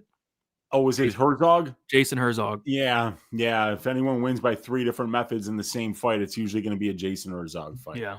Anyway, incredible fight. 2 of my favorite female fighters ever. I mean, how can you not like either of these girls? I didn't like losing violence props on Zhang Weili's last 3 fights, but I still really like her as a fighter. She's been incredible down at the strawweight division. Valentina's been incredible in the flyweight division outside of that one hiccup against Grasso in the 4th round where she did a spinning attack and gave up her back and got submitted. Outside of that, she's looked pretty flawless for the most part. So it's another fight I really struggled with. It sucks picking against either one of these fighters. It truly does. It sucks picking up against one of these fighters. It sucks betting against one of these fighters. And I don't know. I mean, one thing that I don't like for Zhang Weili is the fact that she is coming up a weight class. Is size going to be a factor? Is it not going to be a factor? I don't know. You got a closely lined fight. Shevchenko's slight favorite. Weezy, what are your thoughts on this one? Yeah, I went deep on this one. I watched all the tape. I looked at all the stats and all that stuff, and I've got a full write-up for the fight, so I'll just read my summary, Brady. This is a hard fight to cap due to the unknowns relating to how Weili makes the adjustment to fighting at 125 pounds for the first time in her UFC career. Weili is the smallest opponent Valentina has faced in a long time, and she's had 2 fights with Amanda Nunes up at 135 pounds. So Valentina is used to fighting much bigger and more physical fighters than Weili. So I'm interested to see how this one plays out. Weili is the younger fighter with more momentum and positive career trajectory at the moment, and her recent performances have been so dominant that she has cleared out the 115-pound division and needed to move up to 125 to find a challenge. Valentina has the UFC experience and strength of schedule advantages. She's as well-rounded of a fighter as there is, and she has the measurables advantages, being 1 inch taller with a 3-inch reach advantage.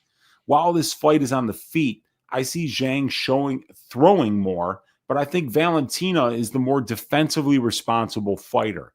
Zhang has better clinch striking numbers than Valentina does. However, those numbers were accumulated at 115 pounds against smaller, less physical fighters.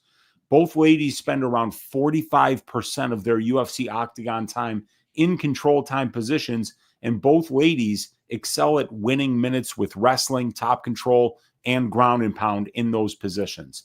Both ladies are known for doing massive damage from the crucifix position when they get there. I think Weili is fighting at a higher level right now. Valentina is 3 wins, 1 loss, and 1 draw over her last 5 fights, but you can make arguments that she lost both the Santos and Fierro fights. Valentina has been fighting close with the top fighters in her division, while Zhang has been destroying each of her last 5 opponents. This is such a hard fight to predict. I want to pick Weili. She looks to be an elite fighter right now, while Valentina looks to be an elite minute winner and game planner. We've seen plenty of fighters move up from 115 to 125 and have success, like the only woman to beat Valentina at 125 pounds, Alexa Grasso did, as well as Rose Namajunas has had success since moving up to 125 pounds. So I don't think that the move up in weight is that big of a deal for Weili. What bothers me about picking Weili is the difference in physicality going from Fierro in Valentina Shevchenko's last fight to now fighting someone much smaller in Weili.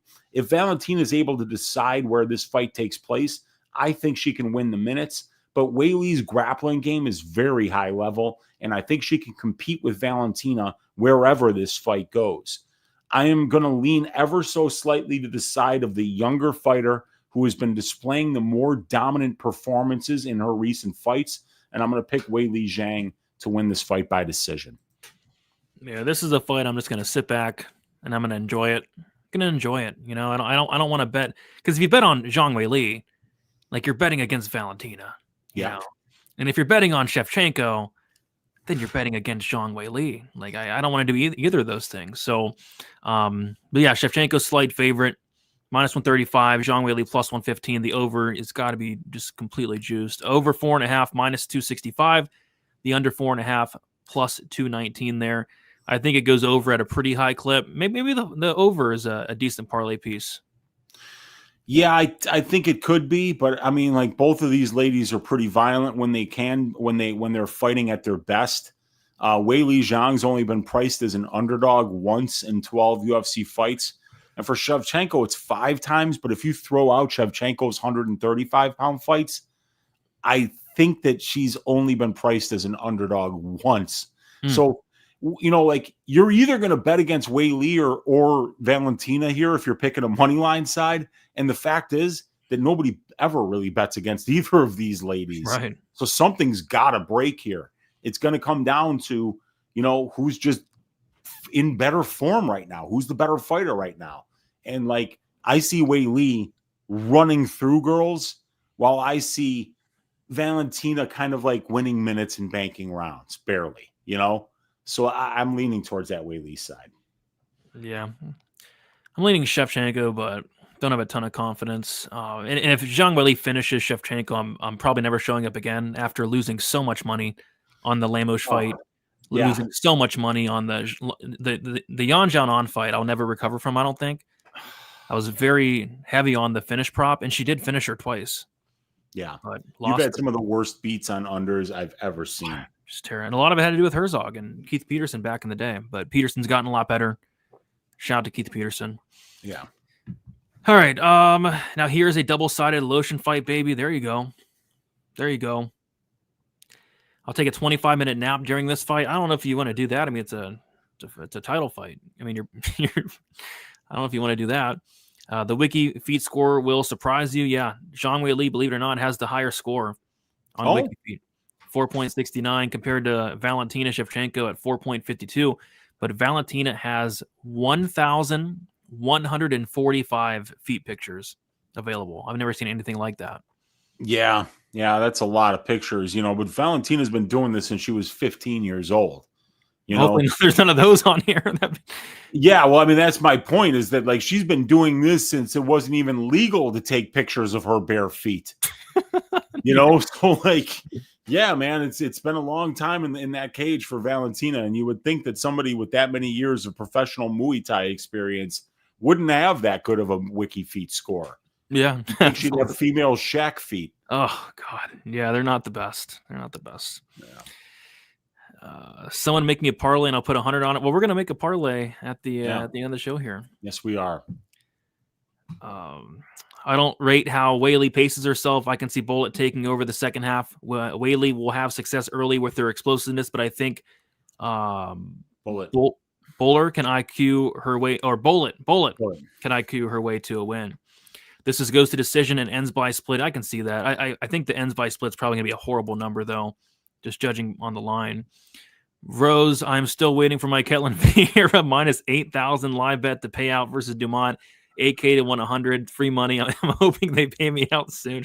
Shout out to Henry Williams, got in on that live bet on Vieira minus 8,000. Hopefully they pay you out soon, buddy. I've got Shevchenko by decision, but if it's close, Zhang will win. It for the double champ legacy. Yeah, the judges don't like Valentina. They actually hate Valentina. Remember that Grasso fight? The draw. The reason it was a draw is because one of the crooked refs gave Alexa Grasso a 10-8 round. A 10-8 round in the 5th round. It's like Valentina won the first 4 minutes, made a mistake, ended up on bottom, and Grasso landed some ground and pound, but I mean, that was nowhere near a 10-8. I mean, the fact that was scored a 10-8 round, I'm surprised there wasn't an arrest. I mean, that was not a 10-8 round, not even close to it. Who was that crooked judge that gave that a draw? Let's see. That better not have been Bulgarian. I'm gonna say it was. I'm gonna guess Sal D'Amato. I'm gonna say Torelli. It was Mike Bell. He stinks. With a random 10-8 5th round, Mike Bell. Yeah, him and Tony Weeks. Just wild. And I had a bet on Shevchenko. I had a bet on Shevchenko there. The bet pushed just because of that round. I was so upset. Yeah, that's weird. Crazy. Yeah, Whaley decision isn't badly priced. Let's take a look. So like plus 250, I think. Yeah, Shevchenko by decision is plus 150. Zhang by decision is plus 215. 215. Yeah, that's a good number. I like that. Whaley suspect chin. Fight doesn't go to decision. She really showed a suspect chin outside of that Rose fight, but Valentina does have some power, I suppose. Yeah, crooked Mike Bell. Crooked Mike Bell. If it's a draw, it'll be voided, but good bet. Yeah, it was a good bet, I thought, but it was a draw because of crooked Mike Bell. You like the over 5.5 rounds for the Islam fight? What do you mean? He said 3.5. It was a typo. It was a typo. I personally don't like the over 5.5. I think it goes under 5.5.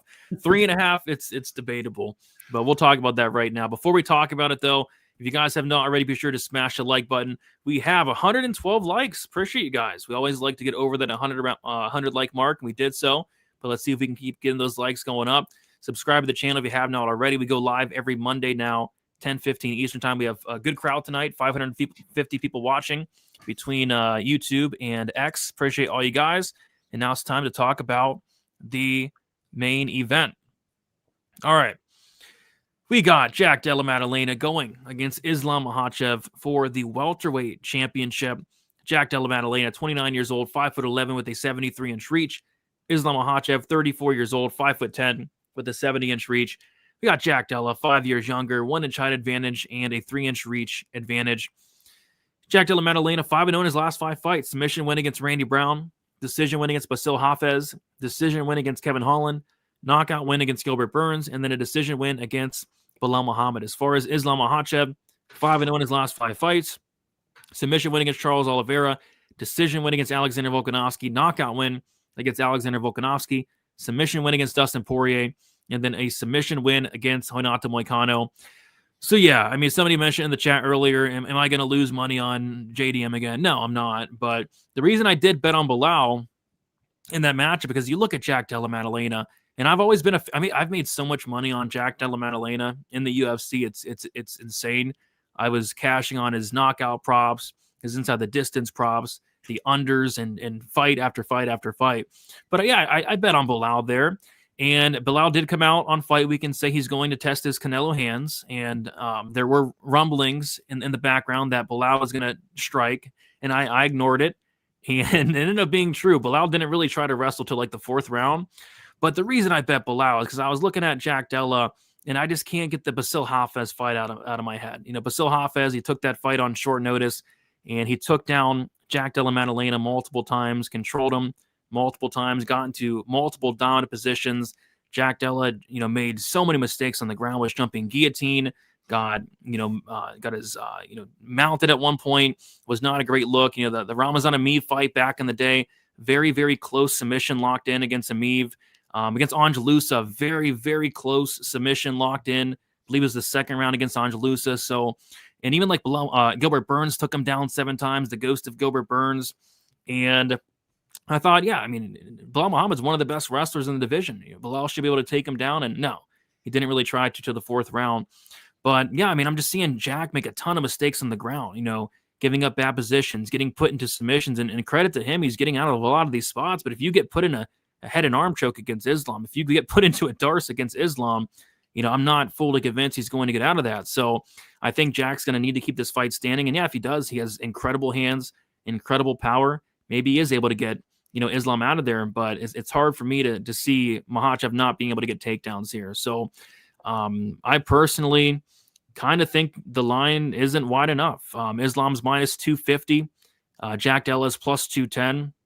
I think Islam has a pretty clear path here, unless he decides to test out his Canelo hands. So I'm going to be listening to the interviews this week, and we'll see if Islam wants to test out those Canelo hands this week. Weezy, what are your thoughts on this fight? Yeah, I think that you and I are kind of seeing this the same way. Let me ask you this. If Islam Makhachev shot 0 takedowns, how do you think that the striking exchanges would play out in this fight? I think Islam's a very underrated striker who's gotten a lot better, but I still got to go Jack. But do you think that Islam could win 1 or 2 rounds? Oh yeah, I think he can. Yeah, that's kind of how I'm seeing the fight too. Like the Kevin Holland fight was very, very close. Like exactly. Jack arguably could have lost that fight. Kevin Holland, who lost to D-Rod. Didn't wasn't Bilal given round 1 against Jack? If you look at that fight, man, the striking exchanges with Bilal and Jack were close. They were. Bilal won, I think, at least 1 round. That wasn't I thought the 5th round was pretty clear. The 5th round was the only really clear round of the fight. I thought rounds 1 through 4 were actually pretty close, and that was with Bilal not wrestling. Oh. So that's my thought process here, is that I think that this is going to play out pretty close on the feet, but I don't think it's close on the mat. And if you make a mistake against Makhachev on the ground, he's going to finish you. He'll get you with the Kimura. He'll get you with the Darce. He'll get you with a rear naked choke, or he'll get you with an arm triangle. He can finish from any of those positions. So I feel like Islam's going to take this guy down and probably submit him. It maybe takes 2 rounds, maybe 3. But there's just a levels thing here on the ground that I know that Islam is the better wrestler. I know that Islam is the better submission grappler. And I know that Jack's the better striker, but I'm not that sure that Jack's that much better of a striker than Islam is that much better of a grappler. Yeah. I mean, I've just seen Jack make, I can't count on 2 hands how many times Jack's made a mistake in the grappling, and he's gotten away with it. Yeah. It's like that meme. You can't keep getting away with it. And if Islam puts you in the same spots, I'm not sure. We'll see, but I'm not sure he's going to be able to get out of those spots. So we'll see. But yeah, Islam opened up minus 265, currently minus 250. Jack Della opened up plus 225, currently plus 210. Is this the closest Islam's been lined ever? So let me look at my fight right up. I've got the histories here. So the biggest underdog that Islam has ever been was minus 125 against Adriano Martins.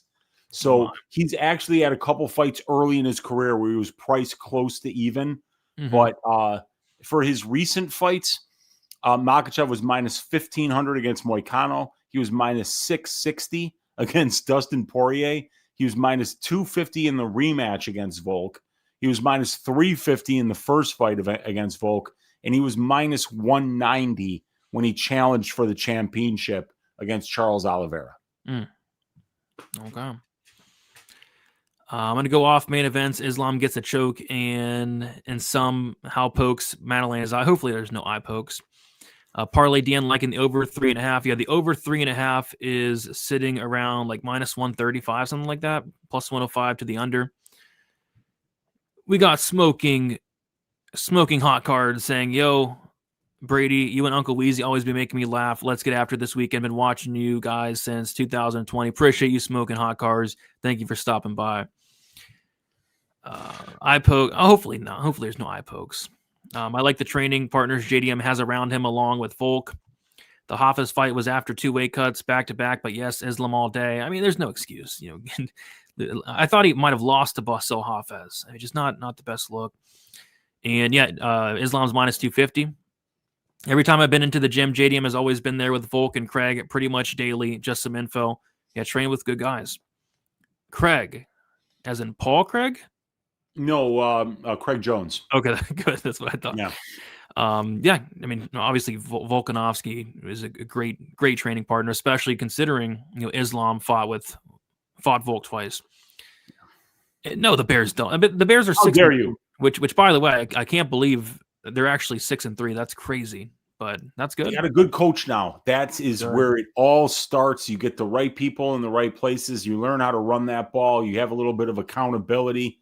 Things start to look up, and they're running the ball well. That's why they're 6-3. But their schedule gets nasty now, Brady, and they might not win another game the rest of the year. Oh, so God. Maybe my guy is right, but they don't suck right now. As of right now, 12:21 a.m. on 11/11, they do not suck. We'll see about next week, though.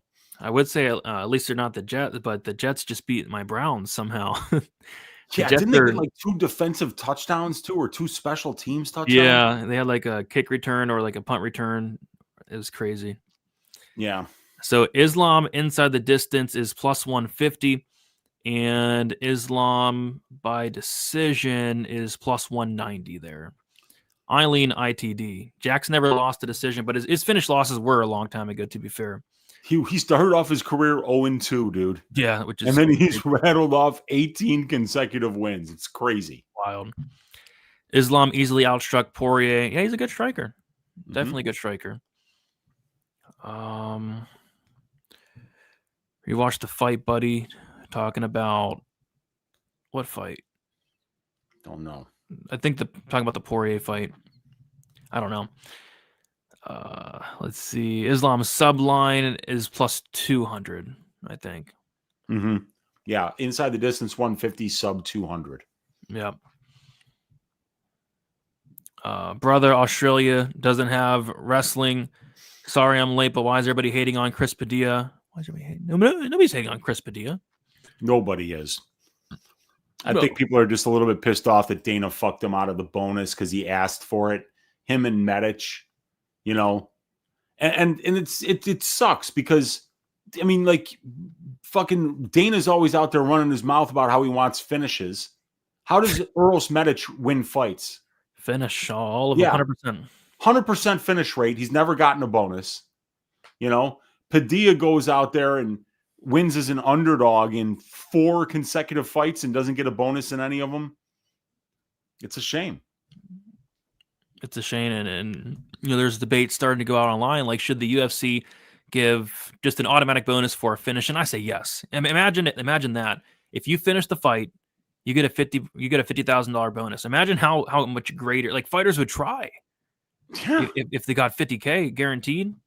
I think that's what they should do instead of like handpicking. And a lot of fighters have gotten screwed, like when they deserve something. Some of these times I'm looking at who's getting $50K, and it's like, what? What do you mean? Why didn't this guy get $50K? So like they gave Zachary Reese 50K instead of Padilla and Medic. Like what sense is that fight was horrible, that Reese fight, and he was getting his ass whooped for the first 5 minutes. If he didn't get hit in the nuts, he probably would have gotten knocked out by Jackson McVeigh. So and that was them just kind of like paying him for taking the fight on 3 days' notice. But it's Jackson McVeigh. I don't think he deserved a $50,000 bonus for a guy that had 15 minutes of pro experience before that fight. Yeah, that was wild. I don't get that. But Weezy, last week we nailed it. We got the piping of the week. Josh Hokett to pipe Max Jimenez on side. I mean, you can't draw it up any better. No. And then we got the milking. Joseph Morales to milk and double tap Matt Danger Schnell. It's time to do it again. And I say let's start with the parlay here. We'll each pick a leg. We'll put the leg together, and then we'll try to get plus money. We can go money line. We can go total. What leg are you liking for this week?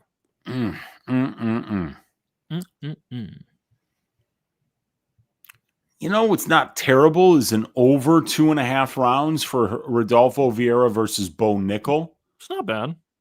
I wouldn't mind throwing Carlos Prates against my least favorite fighter, Leon Edwards. I wouldn't mind throwing Islam Makhachev in there because he's just a dominant fighter. So I think that those are 3 good options that I would be fine with any of them. Why don't you take a leg? I do like that over in the Nickal Vieira fight, and it's minus 135, so we can take that and then go something a little bit safer potentially. Yeah, like a Kyle Docus, right? Like how does GM3 win a fight? Yeah, especially now that Kyle's got just terrifying one-punch KO power in his Actually, strike. no. Let's do the fight doesn't go instead of the Docus money line. It's a lot better priced and agreed. Yeah. So the fight doesn't go minus 220 in the Docus Mirart with the over 2.5 in the Vieira Nickal fight at minus 135, and that you can't parlay that yet, but that'll come out to plus 153. Solid. I like that a lot, dude. Let's go with that. Yeah. So violence in the Mirart fight, and then non-violence in the Nickal fight. I think we got something cooking there. Beautiful. All right. Now it is time to do the piping of the week, and we got a lot of options. I mean, Bossinger, Tsarukyan potentially could pipe up. Eric McConico, who hates getting hit, has been knocked out 3 times. And if Chepe wins, he's probably piping up Sabatini. Kyle Docus, apparently he's piping guys now. He could potentially pipe Gerald Mearshart. I mean, Malcolm Wellmaker is known for giving out pipings, but Cody Haddon's a very tough test. Oh my gosh, somebody's getting piped in the Kopylov Rodriguez fight. Yeah,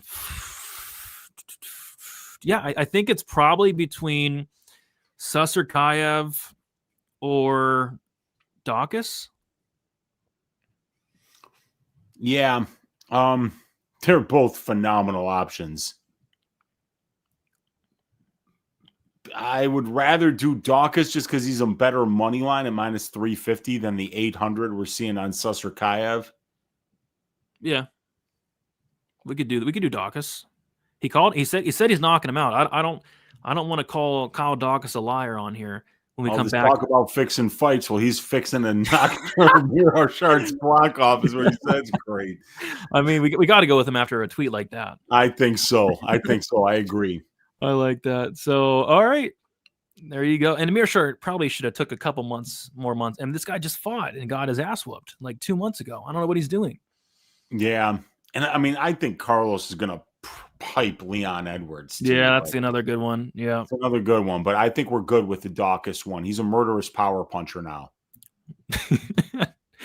We're going to find out if that prayer fight was fixed. We're going to find out real quick. If he's not knocking he's not knocking out Mearshart, we're going to look into you a little bit, Michael or Michelle. Okay. Kyle Docus to pipe GM3 on site this Saturday. All right. See if we can get it again this week. The onside pipe of the week is Kyle Docus to pipe GM3 on site this Saturday. Now it's time for the milking. Let's see. Gosh, I mean, if Pat Sabatini is winning, he's milking. On the flip side, if Mirart wins, it's probably a milking, but we can't go with him because he's getting piped. And Islam is a pretty good milking. Sean Brady, potential milking if he's able to get that game going. Yeah, I mean, there's not many options, man. I kind of like Islam because I kind of feel like if Jack Della was a 55er and he just got this title shot at 55 against Islam, that Islam would be minus 500. You know, I feel like that this line is closer because Islam's making the move up, but I don't think it's going to be a big deal. Yeah, I don't think the move up's a big. I mean, this Islam's huge. I don't know how he even made lightweight. Yeah, and one of the things that I wrote up in my write-up, Brady, was there's two things that we don't know. How Islam is going to handle the move up in weight, but the other thing that we don't know is it going to turn him into a different fighter? Because potentially Islam, who's a guy who's been a low-volume wrestler and a low-volume striker, when he's not making that brutal weight cut anymore, there's a chance we might see more offensive pressure from him now. We might see more volume now. We might see him sitting down on his punches more, and we might see him wrestling more because he's not killing himself to get down to 155 pounds. Yeah, could be. So, yeah, I mean, there's not many. I think we got to go with Islam. Like, there's a couple options. Like, yeah, if Sabatini wins, he's going to milk. But, yeah, I mean, he can get knocked out. If Mirart wins, he's going to milk. That's only how he wins, but he could get knocked out. Same thing with Brady. Yeah, Sean Brady, if he wins, it's going to be a milking, but he could get knocked out. So, yeah, I think Islam's probably my favorite option as well. So we'll go with Islam Makhachev. Milking of the week is Islam Makhachev to milk JDM this Saturday. Let's go 3 for 3. Let's go 3 for 3 this week. All right, let's see what you guys are talking about in the chat, and then we will head out of here. All right, will you be seeing Garrett at the Rivers on Saturday?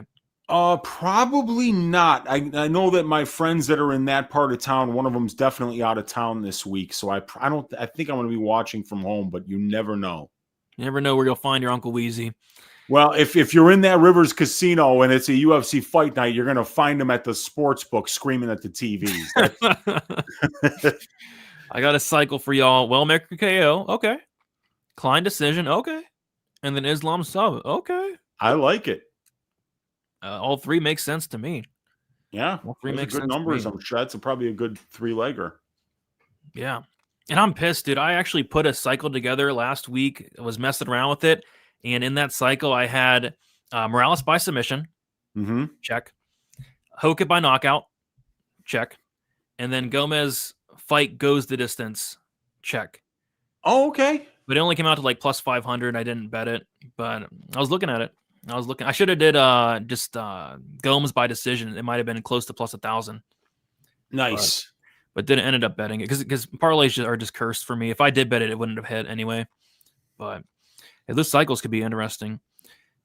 Aaron Blanchfield, a potential milking, could be. Remember, both brothers meet the Dockers. I have not seen that one.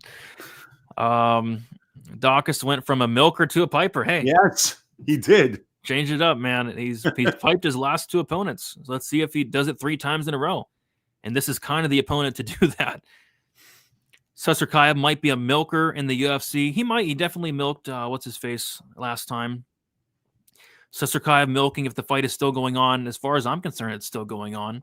But it wouldn't shock me if dude pulls out. Like, the rough matchup for one Eric McConico. It is. Very rough matchup. I don't think anybody would blame him for pulling out. Tsarukyan could be a case of fighting weak opponents and just taking the KO, but when he faces the real UFC fighters that don't get KO'd by one teep kick, he could be mainly a grappler. Yeah, he could. We've seen he has it in his back pocket. Sorry I'm late. My owner, Daddy Dana, just let me out of my dog. Right? Okay, said Reed. Good to see you in here. Uh-oh. We got Isaac Dalgarian in the building. I got some info on this weekend's card. I bet you do, Isaac. I bet you do. I bet you do. All right. We did it. We are 3 hours and 13 minutes in. I'm going to kick it to our Uncle Weezy. Uncle Weezy, got anything special going on for this week? Any special live appearances? And also let the people know where they can find you. I think I'm going to be on Hey Jive's show on Wednesday night, probably like 7 o'clock Eastern time. And then I'll be going live for my Odds Shopper subscribers, both on Wednesday night and on Thursday afternoon. Wednesday, we do a full card breakdown show called Balls Deep Breakdowns. And Thursday, we do a prop betting show where we take my betting models, mix them with our stylistic reads to find the best plus EV bets of the week. That show is called Probability. You can find both on my Odds Shopper Probability Stats and Content package. $25 a month. You get access to all my track bets, access to my Discord, access to these stat packages that you see here on Stat Diggers every week, fight write-ups, and all the content that you don't see for free here on YouTube. At MMA Wheezy on X, Uncle Wheezy on YouTube. And I'm looking to stack cashed tickets like flapjacks for this phenomenal UFC 322 card, Brady. It's one of the best of the year. Yeah, this card's freaking awesome. Can't wait for it. So yeah, I got a busy week. Going to be going live with Cody Denk on Thursday, and then going to be going live shortly after with Big Steve also on Thursday. So got a big Thursday lined up. Couple shows there, and yeah, pretty much all the research is done for this card. Going to record my video tomorrow. That'll be out. Going to be getting out a DraftKings video this week as well. So yeah, a lot going on for this card. Yeah, a lot of spots sticking out. No bets yet, but there are certainly some spots that are sticking out this week, and it's been a good run. It's been a really good last couple months for me. I'm 9-4 Wheezy on my last 13 cards, and 3 of those 4 losing events were due to referee error. Jake Matthews should have been a no contest. The Kyle Nelson fight should have been stopped, and then there was one more. Oh, Joe Alvarez should have been stopped. So as long as I'm not getting screwed by the refs, it's been a pretty good last couple of months. So hoping to keep it going. Really liking this card, and hopefully can come through with a good win. All right, guys, best of luck for UFC 322. We will talk to you guys soon. What do you mean? Go look at my record of 9-4 my last 13 events. I had a pretty good week. Why are you hating, baller? He's a baller, Brady. Yeah, that's true. He's a baller. He's a fucking baller, man. We're lucky he's even in here. True. He's a baller. He's right. But all right, guys, have a good night. We'll see you later.